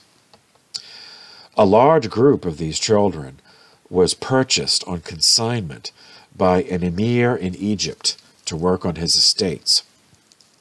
Years later, a young priest who had accompanied the Children's Crusade had been among the group on those 7 ships who was sold as a slave.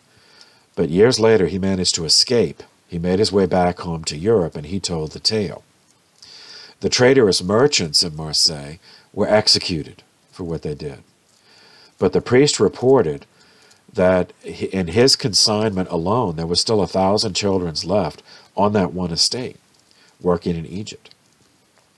As for those sold elsewhere on the market, he had no way of knowing, if they were just sold as individuals or in smaller groups.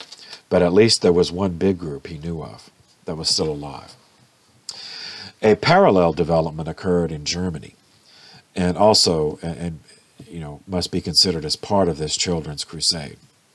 A young man named Nicholas, who was from the Rhineland, began preaching as Etienne had in France.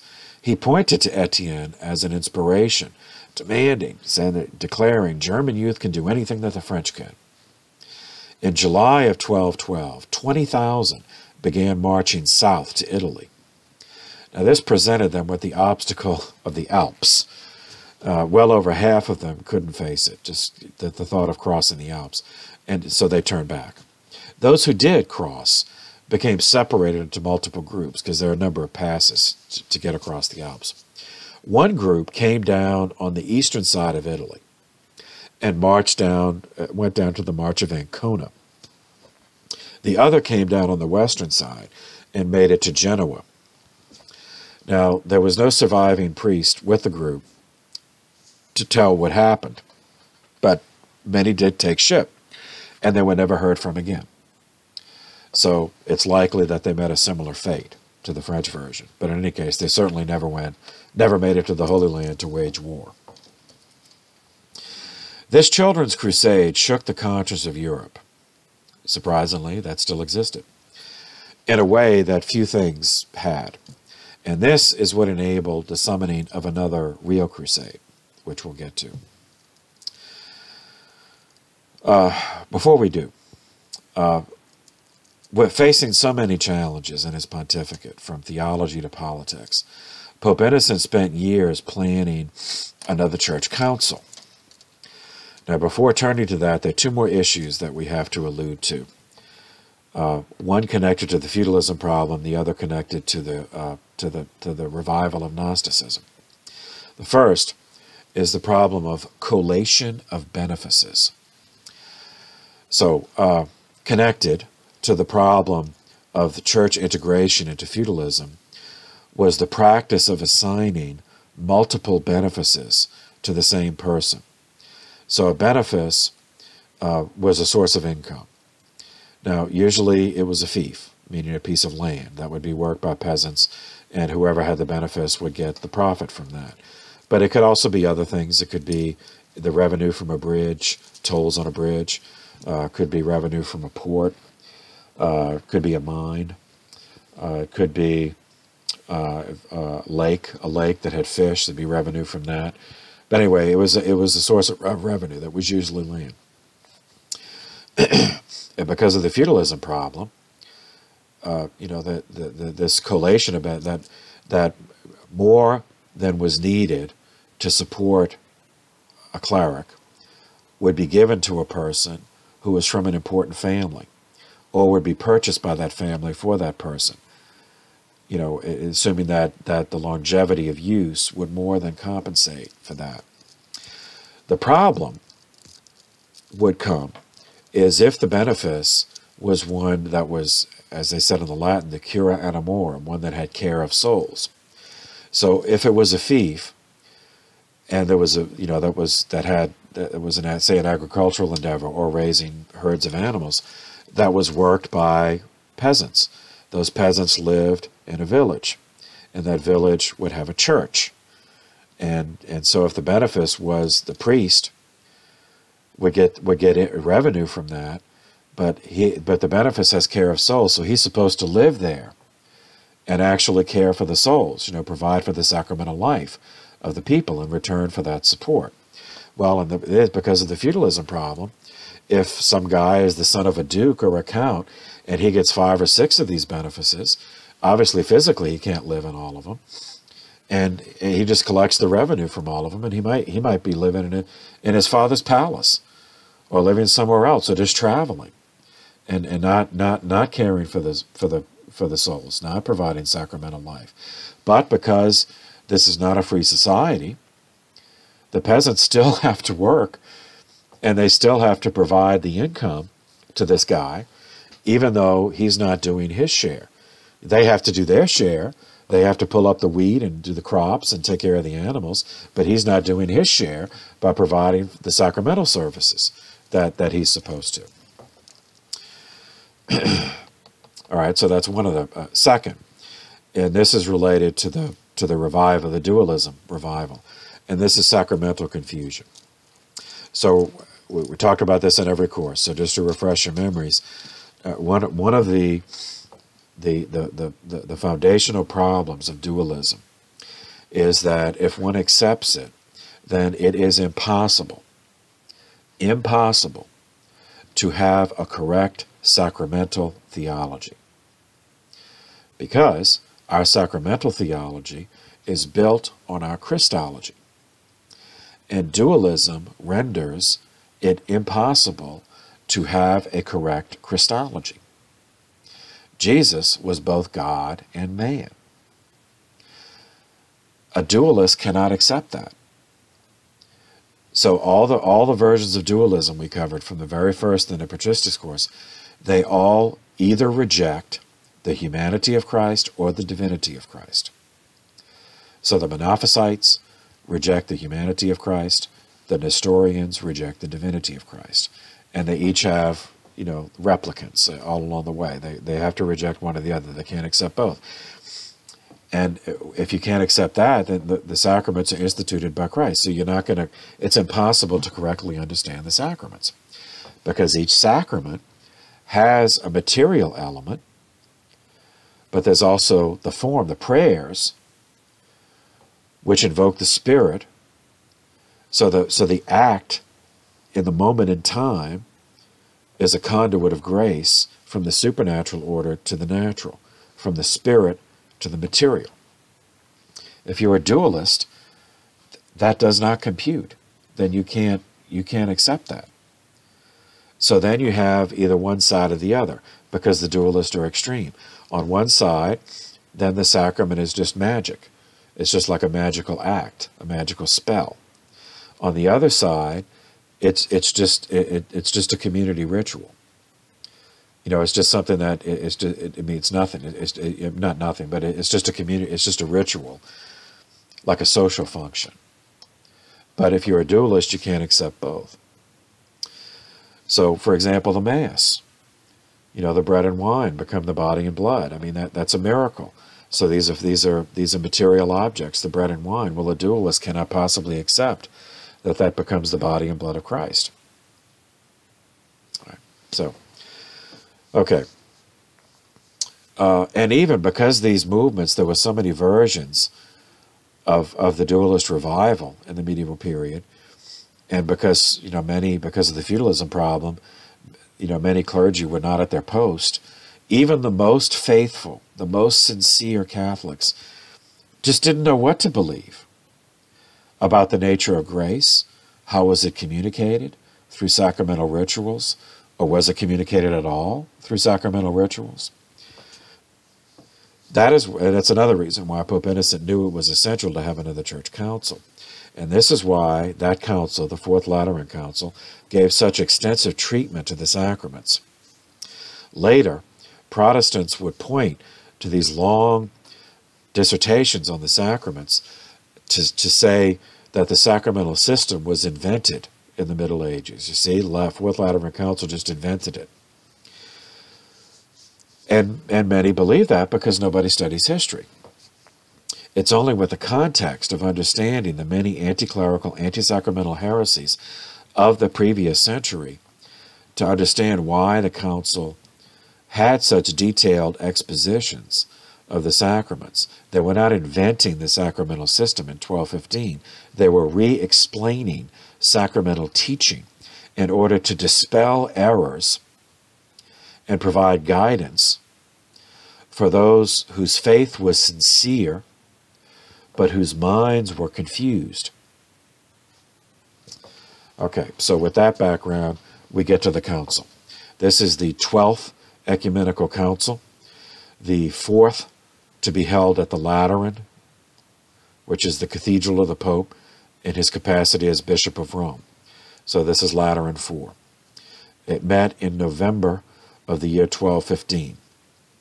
It was attended by 412 bishops, 900 abbots, and they all had, staff, as we would say today, with them. So there were 1,500 to 2,000 people at this council.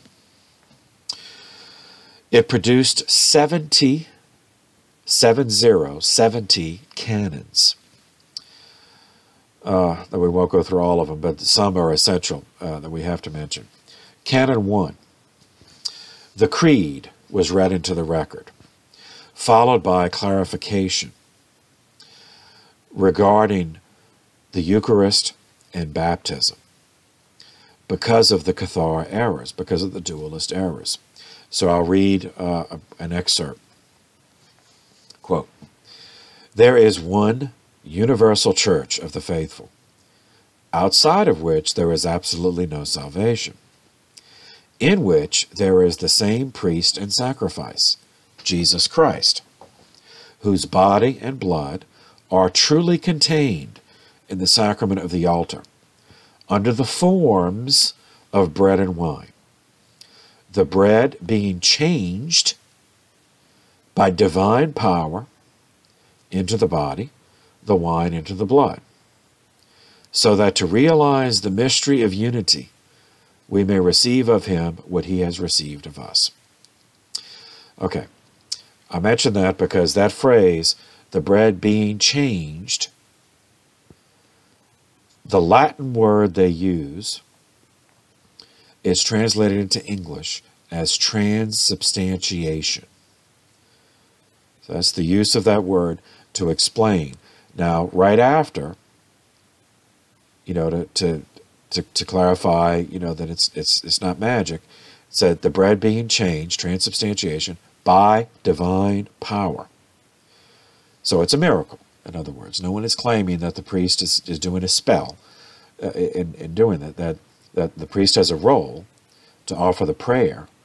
But in the prayer, if you listen closely, we say, let your spirit come upon these gifts, that they may become the body and blood of Christ. So the priest is praying to the divinity to send the Holy Spirit, the third person of the Trinity, so that the miracle can take place. The transubstantiation, from the bread and wine to the body and blood. You see, now that's something a dualist can't accept. Cannot accept that. All right, now skipping down. The sacrament of baptism, which by the invocation of each person of the Trinity, again, it's not a magic spell, it's invocation of each person of the Trinity, namely of the Father, Son, and the Holy Ghost, is effected in water, duly conferred on children and adults, in the form prescribed by the Church. Right? So water, which is a physical, it's a material thing. So for a dualist, that's bad, that's evil. You know, it's flawed, it's tainted. You know. All right, so you see the point. Canon 2, they condemn Joachim of Fior, his writings. I already talked about that earlier. Now he was deceased at this point, but you know, but they condemned his writings for reasons already mentioned. Let's see, I'll skip that.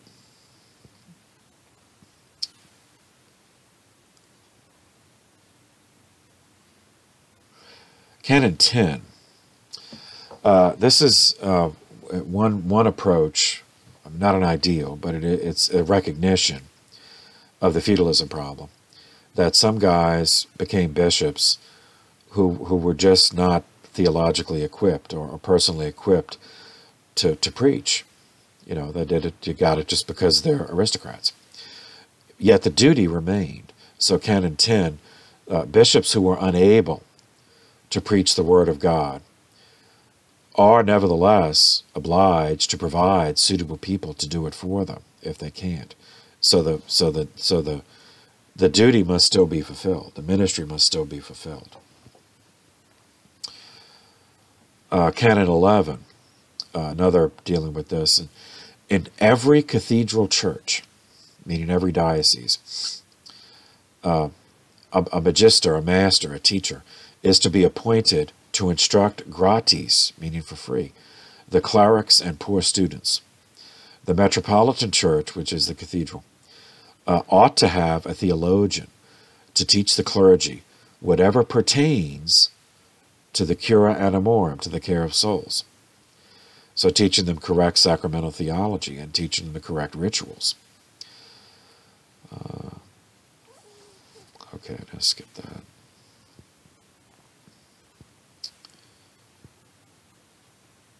Canon 15.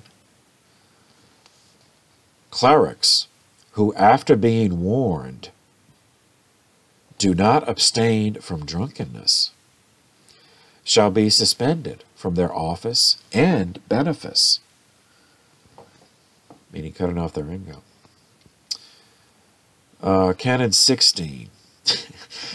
Clerics, can't imagine what clerics are not to engage in secular pursuits, attend unbecoming exhibitions, visit taverns, or play games of chance. Their clothing must be in keeping with their dignity. Canon 18, skipping down to Canon 18. This is, clerics may neither pronounce nor execute a sentence of death, nor may they act as judges in extreme criminal cases.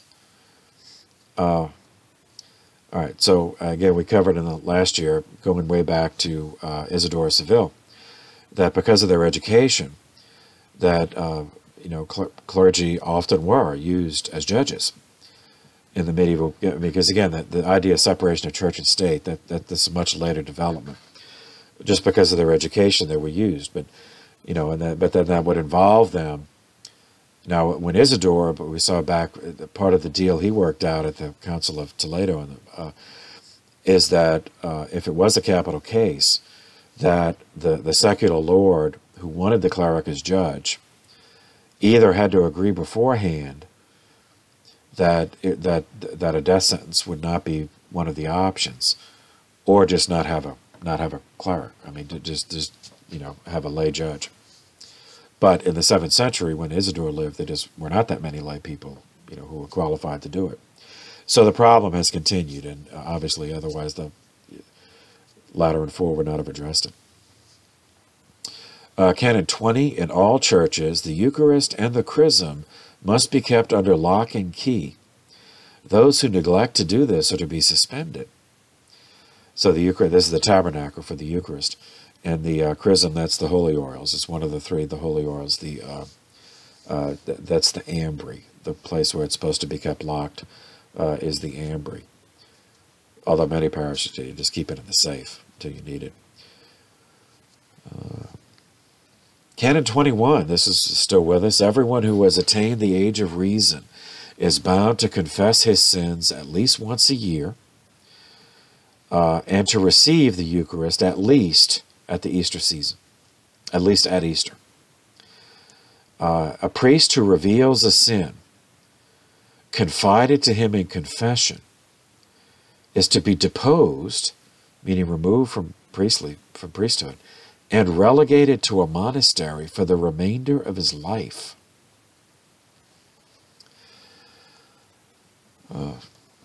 Canon 27, again, recognizing the feudalism problem.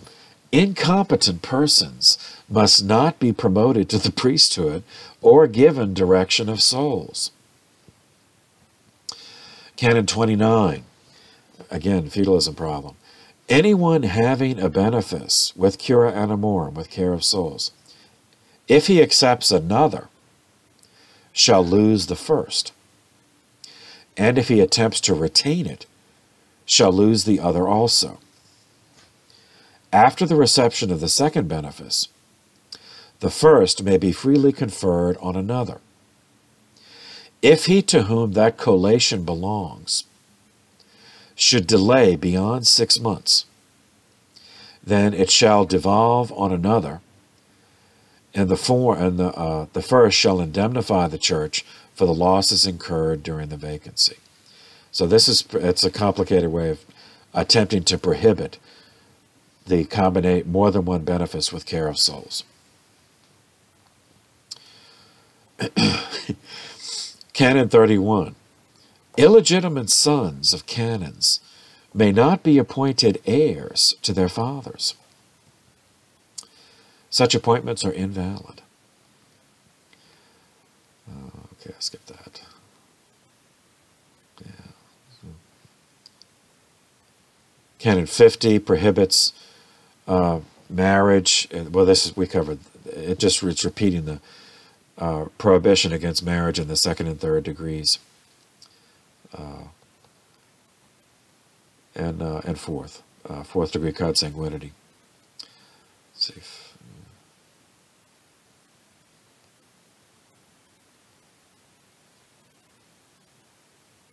Okay, that's all the canons. In addition, there were decrees on the Holy Land, about the Holy Land, calling for another crusade. So this is any who took up the crusade would be exempt from taxes while they're on crusade, and their persons and possessions would be taken under the protection of the Holy See. So, like that their land could not be confiscated while they were gone. And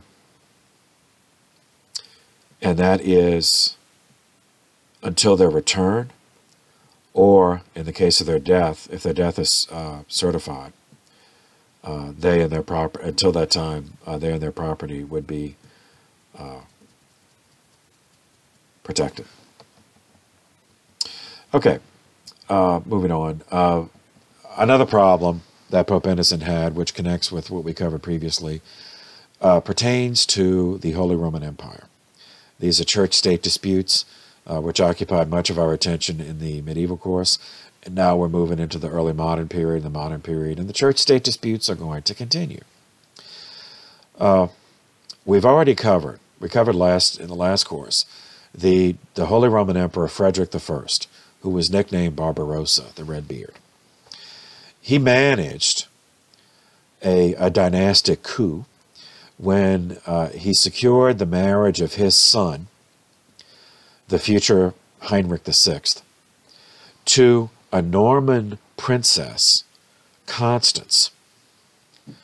Their son eventually became the Emperor Frederick II, therefore ruled Germany through inheritance from his father, as well as the Norman kingdoms of Naples in southern Italy and the island of Sicily. Pope Innocent III crowned this kid, Frederick II, as emperor on July 23, 1215, the same year as the Fourth Lateran Council. The problems that the union under the von Hohenstaufen, which is their dynasty, of Germany to the north of Italy, with Naples, Sicily to the south of the Papal State, that problem was not readily apparent at the moment, but future events and future pontificates would unfold such that it became a cardinal principle of papal foreign policy that the same power, whoever it was, France, Germany, Spain, that they all made attempts, that must never again be allowed to control the area both to the north and to the south of the Papal State. In the summer of 1216, the next year, Pope Innocent III traveled to Perugia in order to mediate a peace settlement between Pisa and Genoa, that because their conflict was impeding the work of summoning another crusade. In Perugia, he contracted a fever from which he did not recover. He died there on July 16, 1216, after a reign of 18 years and 5 months. 2 days later, an elderly Roman aristocrat was elected Pope 177. He took the name Honorius III. Okay.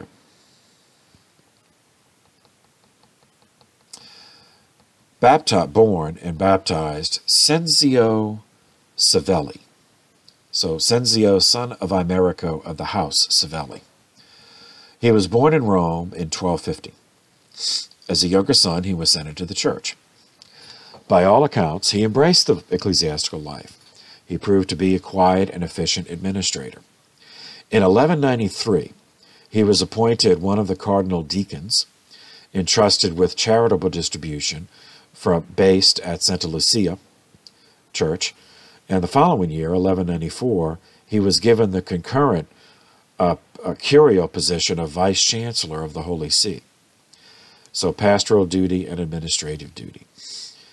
So seminarians, get ready for that. When you get multiple jobs, because the tree of pain has many branches. At that time, Vice-Chancellor of the Holy See was functionally what we would call the treasurer. In the year 1200, he was promoted to be cardinal priest of St. Giovanni Church. Now, as we saw, Pope Innocent died on July 16, 1216. 2 days later, 17 of the cardinals who were in Rome assembled to elect the new pope. Their choice fell on the 66-year-old Cardinal Cenzio of the House of Savelli. He accepted with reluctance. He took the name Honorius III. He was consecrated in Perugia on July 24th and was crowned in Rome, installed in Rome, on August 31st. He took possession of his cathedral, St. John Lateran, on the 3rd of September, 1216. The following year, St. Dominic re-enters our story. On January 21st, 1217, Pope Honorius issued a papal bull, Gratiarum Omnium, recognizing St. Dominic's followers as the Ordo Predicatorum, the order of preachers, dedicated to study, universally authorized to preach for the conversion of heretics, a power formerly reserved to local bishops. So by universally, the Pope is, which of course he has the authority to do, But, you know, he's stepping on bishops' toes. Like if a bishop didn't want the Dominicans preaching, they couldn't say no. They're universally authorized to preach. On August 15th, 1217, St. Dominic dispatched 7 of his followers to the University of Paris to establish a priory focused on study and preaching. And they would send students to the University of Paris, and then with the hope of having teachers on the faculty. Their base, the priory they set up, was the Priory of Saint-Jacques in Paris. And eventually that would become the order's first studium, Studium Generale, the general school, the place of general studies. St. Dominic was to establish similar foundations at other university towns of the day, at Bologna in 1218, Palencia and Montpellier in 1220, Oxford just before his death in 1221. In 1219, Pope Honorius invited Dominic and his companions to take up a residence in Rome at the ancient Roman Basilica of Santa Sabina, which they did in early 1220. Before that time, they had only a temporary residence in Rome at the convent of San Sisto Vecchio. That became a convent for the nuns, and the friars stayed at Santa Sabina. The official foundation of the Dominicans at Santa Sabina with a school in Rome, the first Dominican studium in Rome, occurred with the legal transfer of the property from Pope Honorius to the Order of Preachers, dated June 5th, 1222, though the friars had been living there for the previous 2 years. The studium at Santa Sabina was the forerunner of the studium, the general school at Santa Sabina Sopra Minerva in Rome. That latter one, Sopra Minerva, would become in the 16th century the College of St. Thomas. And then in the 20th century into the Pontifical University of St. Thomas Aquinas, the Angelicum, which is still a Pontifical University. Some of the faculty at the seminary have studied there. St. Dominic died at noon on the 6th of August, 1221, at the age of 51. He had reached the convent, the priory of St. Nicholas at Bologna, Italy. He was sick already with a fever, and he died there on the Feast of the Transfiguration, 1221. He was canonized in 1234 by Pope Gregory IX. 2 years after his election as Pope, and 1 year after confirming the Dominican order, Pope Honorius gave his blessing to the next crusade, the Fifth Crusade. This one was summoned in 1218, in part as a rescue mission, as people had not forgotten about those kids who were enslaved in Egypt. But also it was in part to fulfill the overall mission of the crusading movement, which was to use military means to restore the Holy Land to Christians, to the control of Christians. The Albigensian Crusade was still going on in France. It was still, southern France was still drowning in blood, as France descended into total civil war. North versus South, monarchists versus local nobility. This limited the number of troops that could be recruited. As a result, the Fifth Crusade was led by the King of Hungary, Andrew II, and the Duke of Austria.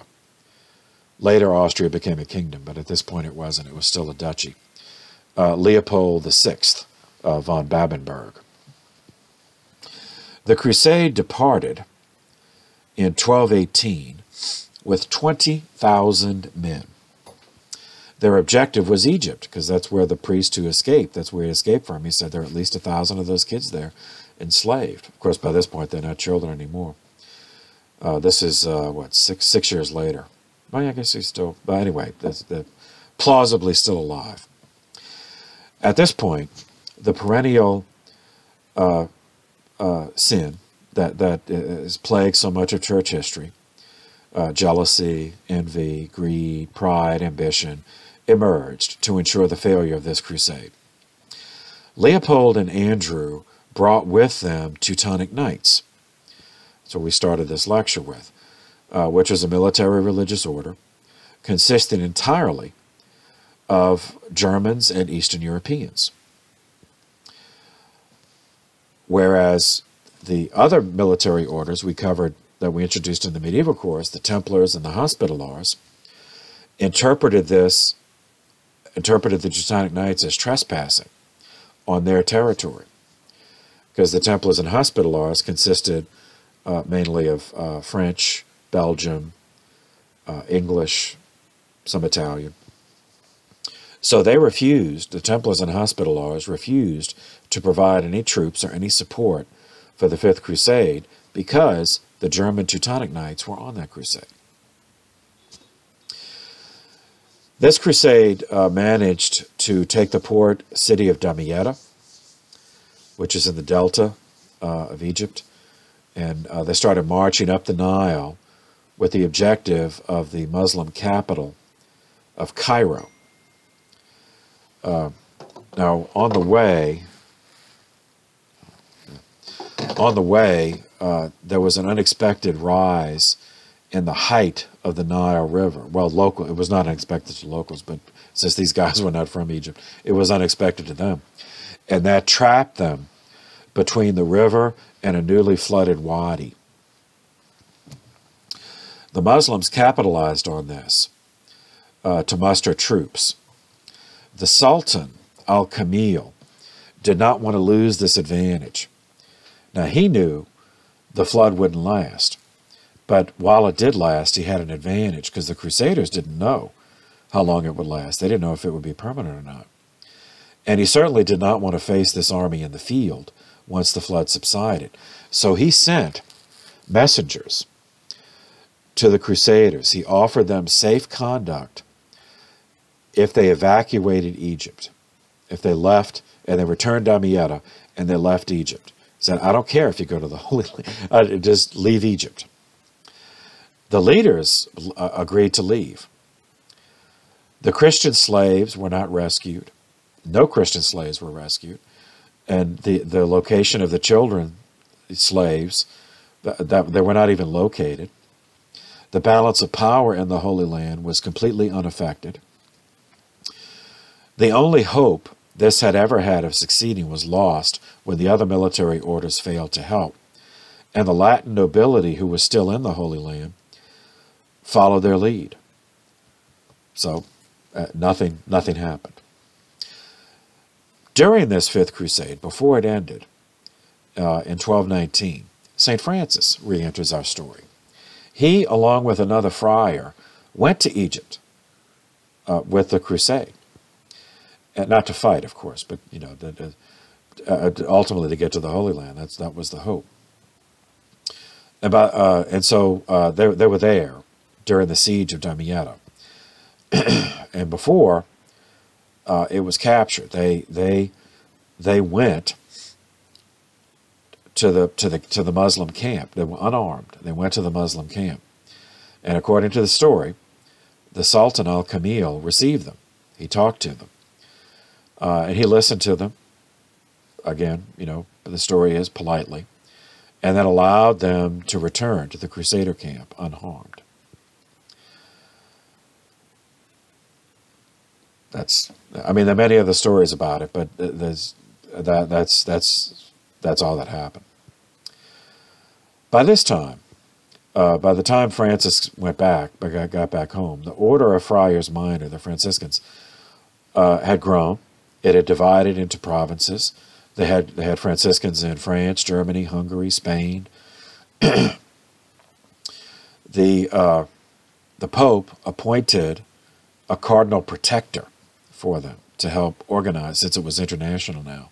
The guy they appointed was Cardinal Ugolino di Conti. He was a nephew of the late Pope Innocent III, and himself would become Pope. He would become Pope Gregory IX.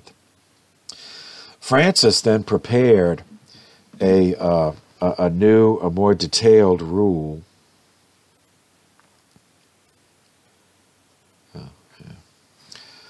A more detailed rule for them.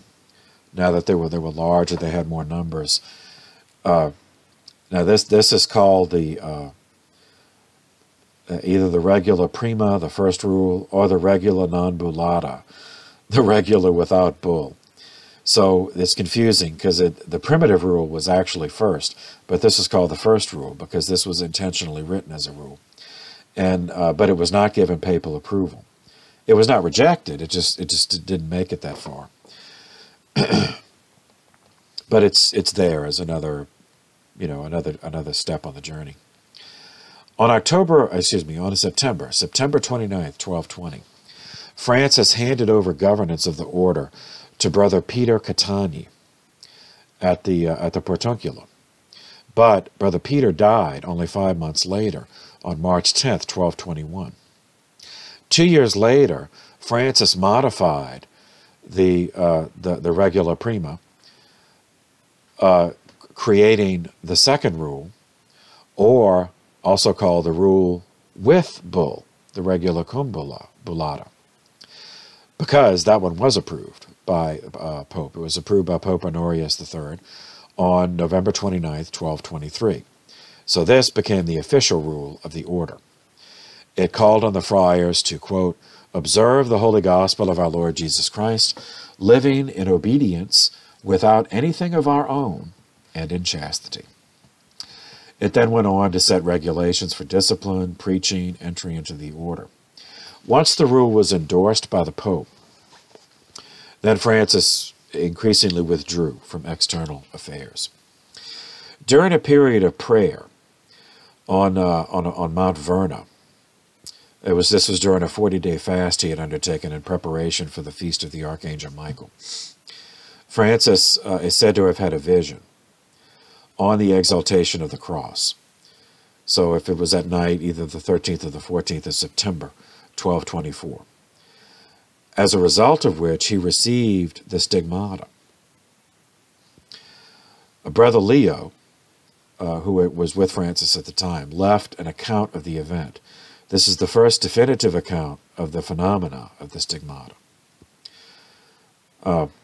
Quote, suddenly he, Francis, saw a vision of a seraph, a six-winged angel on a cross.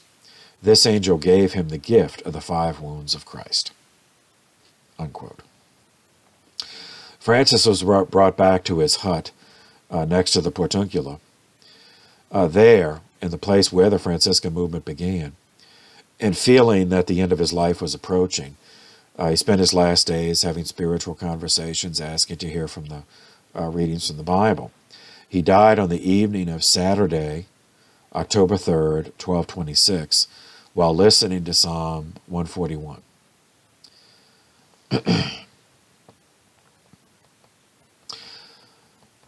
On the 5th of June, 1224, the Holy Roman Emperor Frederick II established the University of Naples in southern Italy. Significant because its alumni include no less a figure than St. Thomas Aquinas. Frederick's intent was first to train administrative professionals for his Curia Regis, his royal council, who were not in ecclesiastical or monastic service, meaning he wanted them to owe everything to him. Second, he wanted to facilitate cultural development. And he was himself very highly cultivated. He was fluent in 6 languages. He was a patron of the arts, music, and literature. Later, Nietzsche, the German philosopher Nietzsche, said Frederick II was the first European. Pope Honorius III died on March 18th, 1227, after a reign of 9 years and 8 months. Ugolino di Conti, we've already met. He was, now we meet him again. He was born at Anagni in the Papal State in 1155. He was a nephew of Pope Innocent III. Younger son, given to the church by his family. for which purpose they funded his education in theology at Paris and canon law at Bologna. Uncle Innocent appointed him cardinal deacon and then cardinal bishop of Ostia. He became the dean of the College of Cardinals in 1218, and as we saw previously, became the first cardinal protector of the Franciscan order in 1220. He accepted election as Pope 178 on March 19th, 1227, the day after the death of Pope Honorius III. As Pope, he took the name Gregory IX. His first interest was in another crusade. In 1225, the German Emperor Frederick II married a Latin princess from the Holy Land, which gave him a claim on the Kingdom of Jerusalem. Now, as we saw, the Jerusalem had long since been captured by Saladin. That's what precipitated the Third Crusade, and the Third Crusade, and of course the Fourth and the Fifth, failed to get Jerusalem back. There were still Latins in the Holy Land, and they were still calling it the Kingdom of Jerusalem, even though they didn't actually have the city. At the time, the ruler was based at the city of Acre, which is now Akko in Israel. In 1227, before Frederick could depart on crusade to enforce his claim by recapturing Jerusalem, Pope Gregory IX excommunicated him. This was the result of the ongoing and expanding disputes in Italy between the Guelphs and the Ghibellines. It's something else we introduced in the medieval course. Remember, there was a battle that occurred in 1140, which allows us to date that. To simplify things, the Guelphs were those who favored local control. The Ghibellines were those who favored imperial control. So they favored a strong centralized government in the empire, whereas the Guelphs favored a weak central authority but strong local authority, local autonomy. Now recall, Frederick, why is this involved in Italy then, you may ask, since Frederick is in Germany? Well, recall that he had inherited through his mother the Norman kingdom of the two Sicilies, Naples and Sicily.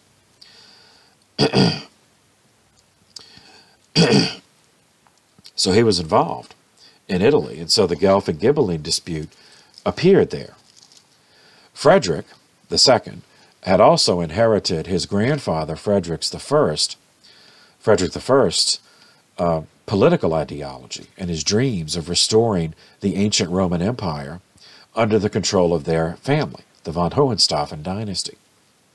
Part of that assertion, part of that dream, was an assertion of Caesaropapism, meaning Caesar over the Pope, meaning that the church should just be a department of state, and the Pope should just functionally be a vassal of the emperor. So Frederick II was pursuing that agenda in Italy by manipulating the installation of bishops and abbots who were dependent on him, who were loyal to him, regardless of the wishes of the Holy See. That was the cause of his excommunication. Nevertheless, still excommunicated, he departs on the Sixth Crusade in 1228 because he had his own reasons for that. Because through his marriage to the princess, he had a claim, on the Holy Land, which means he had a claim on the tax theft, from that part of the world, which justified the expense in his mind. Once again, the Templars and Hospitallers refused to help because Frederick brought German Teutonic Knights with him. The Holy Land at the time was controlled by the same Sultan Al-Kamil, who had negotiated the end of the Fifth Crusade. To avoid messy battles, Al-Kamil tried the same strategy with this guy, with Frederick. And the offer he made is that he would willingly return cities in the Holy Land to Frederick, including Jerusalem. Al-Kamil would even allow Frederick to go to Jerusalem to be crowned king in Jerusalem. But in return, Frederick would agree that Muslims would have equal access to the city. Frederick agreed. Okay, says he can officially say that he got Jerusalem back without firing a shot, so to speak. And Frederick was crowned officially as king in Jerusalem. Now, of course, Frederick left with his army, went back to Europe, and then the Muslims simply, Al-Kamil just simply recaptured all of those cities, including Jerusalem. So the Sixth Crusade, functionally, in the long term, amounted to nothing. In terms of longer-term influence of his pontificate in other areas, Pope Gregory IX brought completion to a vast project begun by his uncle, Innocent III, and Gregory brought it to completion, promulgating in 1234 the Nova Completatio Decretialum, a new compilation of decrees, which was a systematic organization of papal decrees, centuries of papal decrees, that proved to be a milestone in the history of canon law. The next year, on January 17th, 1235, Pope Gregory IX approved a new religious order, this one a military order that was also a mendicant order, officially titled the Royal, Celestial, and Military Order of Our Lady of Mercy and the Redemption of Captives. Now, that's a lot to say, so for convenience, they're better known as the Mercedarians. To understand these people, we must become acquainted with Saint Peter Nolasco, or Pedro, I should say. He was from Spain, so Pedro Nolasco. Starting out life as a soldier, young soldier in Spain, Nolasco enlisted in the army of Simon de Montfort in the crusade against the Albigensians in southern France. In the Battle of Muret, Simon de Montfort prevailed, so Nolasco was on the winning side. De Montfort defeated and killed in battle King Pedro II of Aragon, and took King Pedro's 6-year-old son, James, prisoner, as a prisoner of war. Simon de Montfort sent him back to Aragon.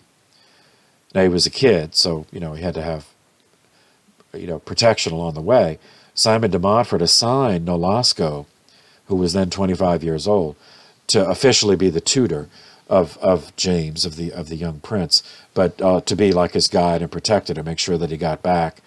So Montfort was trusting Nolasco to get this kid back to Aragon, which was a position of real trust, because this kid is a target for ransom. That's what they did. That was, that's what happened in the Middle Ages. This experience of seeing warfare from both sides, meaning he was on the winning side of the battle, but he got to know this kid, this 6-year-old kid who was a prisoner of war, who saw his father killed in battle, made a lifelong, as it turns out, life-changing impression on Nolasco. He made after he brought got the kid back, he went on a pilgrimage to Our Lady of Montserrat in Spain. Then he went to Barcelona, and where he began to practice various works of charity, in the course of which he became concerned with the plight of Christians captured in Muslim raids, who were put up for sale on the slave markets, Muslim slave markets. So he decided that he would devote himself to raising money to go buy them. Go to the slave markets and buy them, and then bring them back home and set them free.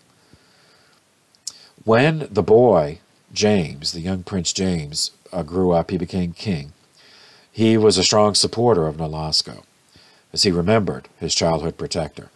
And as he grew, he realized how vulnerable, that Nolasco really could have, so that Nolasco was a man of honor to have not taken advantage of that situation. So with that royal support, meaning revenue, Nolasco began ransoming Christian captives in 1203, which simply go into the Muslim slave markets in North Africa and buying as many as he could afford, getting them on a ship, bringing them back to Italy, bringing them back to Europe, and setting them free. He expanded his efforts by raising private donations. In the year 1218, a Catalan Dominican friar, St. Raymond of Penafort, started a lay confraternity with the same objective, raising money to ransom or purchase and then free Christians enslaved by Muslims. So in the course of this, these two got acquainted and they decided to combine their efforts. Nolasco became Father Raymond's the procurator for the confraternity that St. Raymond founded. That grew, that formed the ecclesial nucleus of what became the Mercedarian order. On August 10th, 1218, Peter and his companion, Nolasco, and his companions pledged themselves to become a religious order for the redemption of captives. They took a vow at the main altar of the Cathedral of the Holy Cross in Barcelona. The bishop at the time, Bishop Berengar de Palau, gave Nolasco and his companions a white religious habit,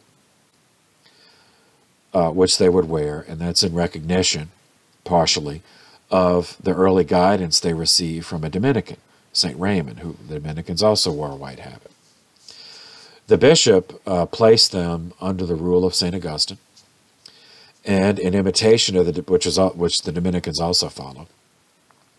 He also authorized the Mercedarians to wear the sigil of the Holy Cross, which was his cathedral, the Holy Cross, Cathedral of the Holy Cross, the sigil on their order, on their scapula.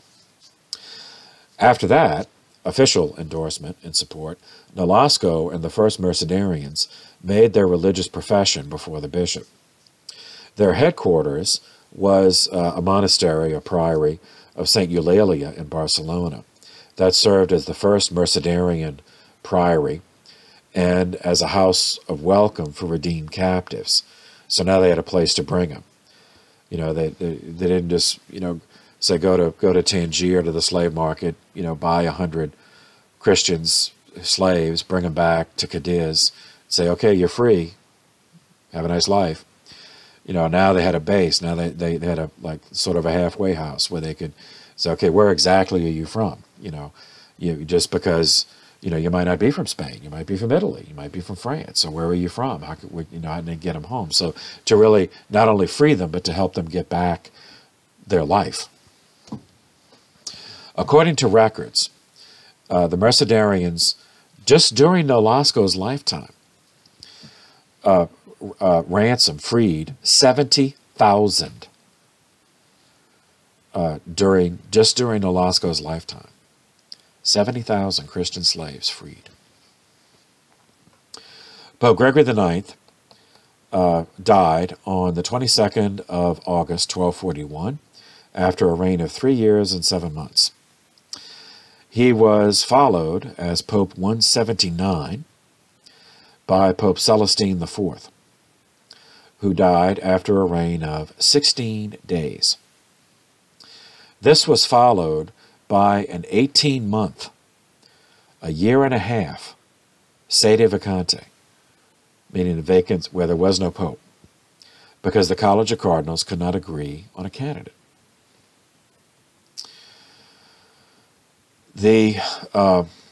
So the next pope, I'll just give you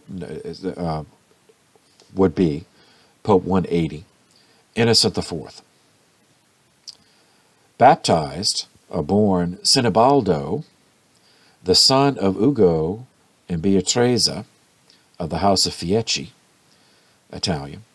He was a younger son of the Count of Lavagna, following the well-established pattern of entering church service by his family's arrangement. To this end, he was educated at Parma and Bologna, and in 1216 they arranged for him to receive the position of canon of the Cathedral of Parma. He was known as a canonist, so he was called to papal service, appointed vice-chancellor. He did well. Then he became cardinal priest of San Lorenzo in 1227. Later he served as governor of Ancona in the papal state from 12 1235 to 1240. At the time of the death of Pope Gregory IX, the Pope had been demanding the return of territories in the Papal State stolen by the Holy Roman Emperor Frederick II. That was the reason he was excommunicated. And Gregory was even planning to call another church council to depose Frederick as emperor, with the support, trying to get the support of other European monarchs to depose Frederick and replace him. Frederick retaliated by kidnapping 2 cardinals, so they missed the conclave that elected Celestine IV. After Celestine's rapid death, just a little over 2 weeks later, the cardinals could not agree on a policy for dealing with Frederick. So some wanted to ransom the 2 cardinals so they could participate in the conclave. Others said, well, we can't give in to that because then we'll all be targets for kidnapping and ransom. So since they couldn't decide on a policy, they didn't know the kind of person that they needed to elect to carry out the policy. 18 months passed with no pope until they finally unanimously chose Cardinal Sinibaldo de Fieschi, who very reluctantly accepted on June 25, 1243, taking the papal name Innocent IV. He inherited the Frederick problem. Now, he was personally disposed to accommodation, and for most things he'd prefer to negotiate a settlement. But he knew he could not publicly acquiesce in the kidnapping of cardinals or in the theft of papal property. So the impasse continued. The Emperor Frederick II paid agents to pay others to stir up urban violence, rioting in the city of Rome, which was so successful that Pope Innocent IV had to flee the city on June 7, 1244, first to Genoa, then to France, finally accepting hospitality in the proto-diocese of France, the mother diocese, the first one, at Lyon, which we first visited in the patristics course. Remember St. Pothinus, St. Irenaeus, and Lyon. They accepted him on November 29th. There in France, he was safe from Frederick because the French hated the Germans, and they would never turn him over to the Germans. In a sermon that the Pope preached in Lyon on December 27th, 1244, he summoned as many bishops as could do it to go to Lyon to attend a 13th Ecumenical Council, which would be the first held at Lyon. They did. Well, before getting to that council, we have to pause for a moment to catch up with 2 spiritual sons of St. Dominic and 1 spiritual son of St. Francis, who met at the same year at this council, 1245. Okay, the first one, the oldest of the 3, Saint Albert the Great, Albertus Magnus, Dominican friar, later ended up as Bishop of Regensburg, and he is a doctor of the Church. He became the first German Dominican magister, master of theology, at the University of Paris. He was German, ethnically German. He was born into a powerful German aristocratic family. He entered the Dominican order in 1223 against the wishes of his father, under the influence of the second Master General of the order, Blessed Jordanus of Saxony. Albert entered the University of Paris during a period of discord over the proper place and use of Aristotle, as well as commentaries on Aristotle. Does Aristotle have any place at all in a Catholic university? Because Aristotle was pagan. It wasn't his fault. He lived 3 centuries before Christ. But still, he was pagan. So does he have any place at all? And if he does have a place, what is that place? What is the relationship of pre-Christian philosophical writings to Christian theology? Now, this is the ongoing dispute, which also had its origin in the medieval course that we covered, between the nominalist and the realist. You know, is there objective truth? Is there an objective reality? In the medieval and the early modern context, nominalism is a school of thought. It's derived from the Latin word nomina, which means name.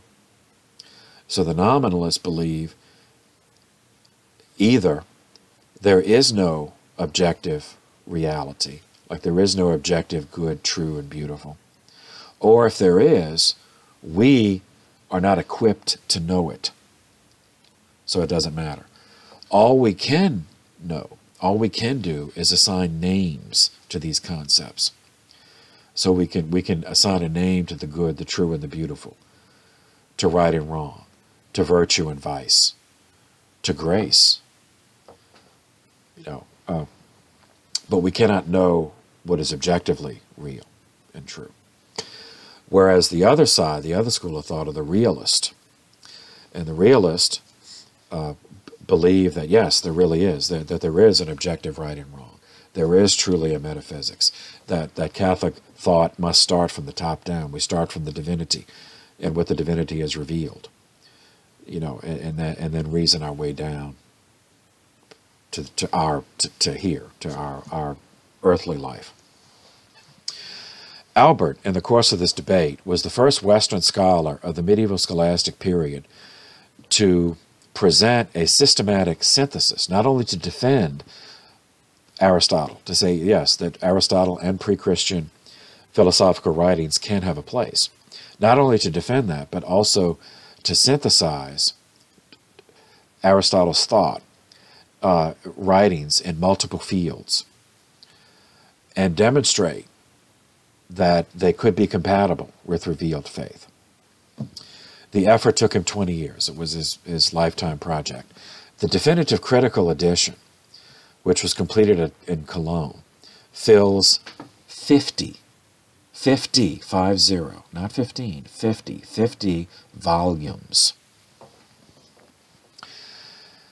He defended the validity of philosophical inquiry, including the use of pre-Christian writings such as Aristotle, and even the use of non-Christian commentaries from the period of the Incarnation. I mean, like those who lived after Christ but still were not Christian, including Avicenna, who was a Persian Muslim, Averroes, who was a, Spanish Umayyad Muslim, and Maimonides, who was a Jew, a Jewish rabbi from Spain. Albert based his defense on the confidence that truth discovered by reason, once properly understood, could not contradict the truth of divine revelation, because they both have the same origin. Our faculty to reason, as well as our ability to have faith, both come from our nature, which is created by God. So the truth is the truth, in other words. Now, having said that, he acknowledged that revelation is superior to human reason, so that the theologian is free to use human knowledge and reason to search the divine mysteries, but understanding that it's just a tool, that like a climber, the analogy is a climber uses a rope to ascend the mountain. The rope is not the end. The rope is a means to get to the end. So like reason is not the end. Reason is just, logic is just a tool we use to go higher. And in the same way, the rope is only of assistance because it's anchored higher up. So continuing the analogy, the source of reason, our ability to reason, comes from God. That's why it's helpful. That's why it's a tool that can be used. The same year, 1245, St. Thomas Aquinas entered the University of Paris and was one of Albert's students. Thomas Aquinas, who became another doctor of the Church, like Albert, was born in Italy, Rocca Secca, Italy, to a Count Landulf of Aquino, hence Aquinas. So St. Thomas from Aquino, St. Thomas Aquinas. And his mother was the Countess Theodora of Teano. They intended for him to become a Benedictine. So, these are, they're aristocrats in the feudal system, so that's just what was done. He was a younger son, so they were going to send him into the Benedictines to eventually become an abbot and exploit the abbey fiefs for the family benefit, which is standard feudalism practice. But Aquinas resisted. He understood that, and he resisted for fear that he would give in. I mean, that once he did get that position, that he would do that he would betray the ecclesiastical life in order to serve the secular family needs. And if he did that, he believed that he would merit damnation. So he resisted. Instead, he became a Dominican, against his family's wishes, because as a mendicant community, as we saw, they practiced both individual and corporate poverty, so that they would not be endowed with fiefs, thereby removing the temptations of feudalism. He joined the Dominicans while studying at the University of Naples in 1243. He studied 2 years later. He finished his classical studies in Naples. Then he went to Paris, University of Paris, for advanced studies, and Albert became his teacher. He studied under Albert in Paris from 1245 to 1248, absorbing Albert's perspective on the value of Aristotle. Subsequently he accompanied Albert, because they're both Dominicans, remember. So, they're teacher and student, but they are both Dominicans, so they both have, another job, so to speak. I mean, that studying was not all that they did.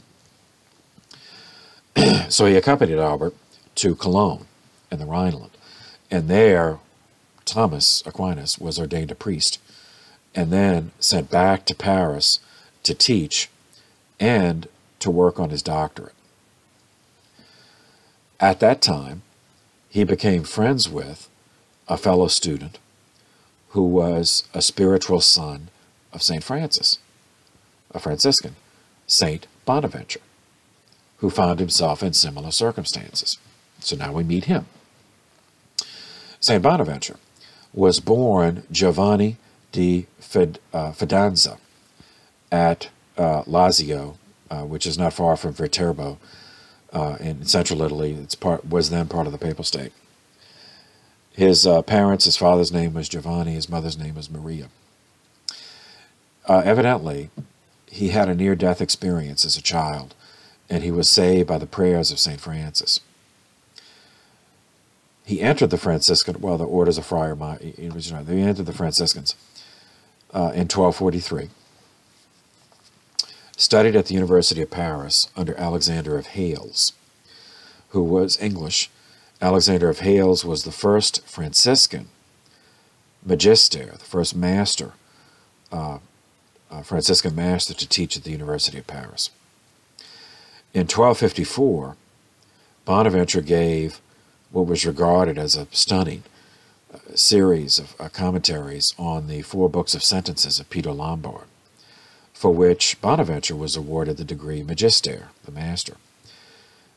Yet he, like Albert and like Aquinas, was denied the title of doctor. So we'll leave them there, and we'll meet them again. As next is the council, the 13th Ecumenical Council, the first Council of Lyon in France. 250 voting prelates attended. 150 of them were bishops, the rest were abbots. And they did what the Pope wanted. They promulgated a bull. And you remember the bull, it's from the Latin bulla, meaning a seal. So it's just a document with a seal. So it's an official document. So this is a bull deposing Frederick II as emperor, as Holy Roman Emperor. It reads in part, quote, "To say nothing about his other crimes, he has committed 4 of the greatest gravity, which cannot be hidden by evasion. For he has often failed to keep his oath. He deliberately broke the peace previously established between the Church and the Empire. He committed a sacrilege by causing the arrest of cardinals of the Holy Roman Church and of prelates and clerics of other churches, both religious and secular, who were coming to the council, which our predecessor had decided to summon. He is also suspect of heresy, by proofs which are not light or doubtful, but clear and inescapable. So he was officially deposed on the 17th of July, 1245. Now, of course, the only way they could be enforced was to go to war with them, and nobody was ready to do that. But at least it was official. It also, the council decreed a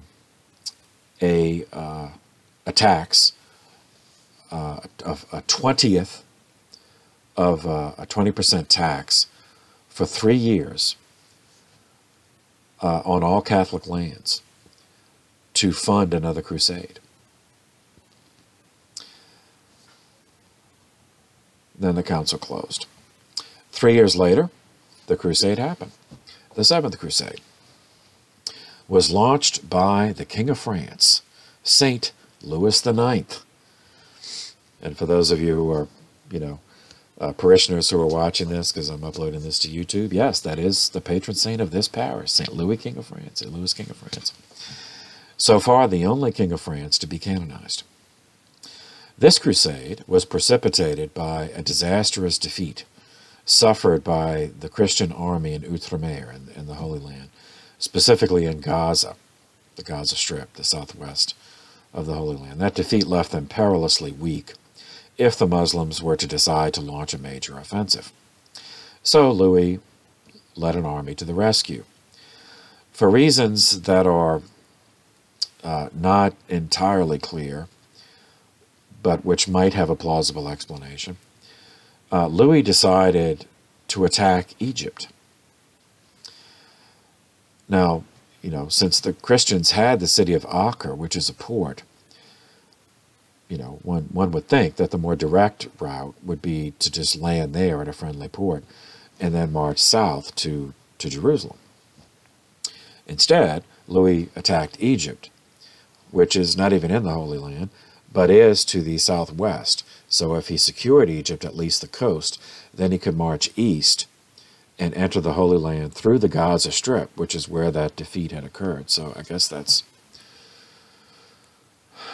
was the strategy. In any case, like the previous crusade, he attacked the port of Damietta in Egypt. He won 2 victories against the Sultan, who was a new guy. This guy's name was Kutuz. At that point, Louis was the victim of his own success. The Sultan died after the second loss in 1250, after second defeat. Then a Muslim slave soldier, a Mamluk named Baibars, took command of what appeared to be certain Muslim defeat. Baibars, to Louis' chagrin, proved to be one of the most ruthless and effective guerrilla warriors, generals, of the Middle Ages, making devastating use of mounted crossbowmen for surprise raids, oil fires that could not be put out with water, poisoning the water supply, the wells, in a desert climate.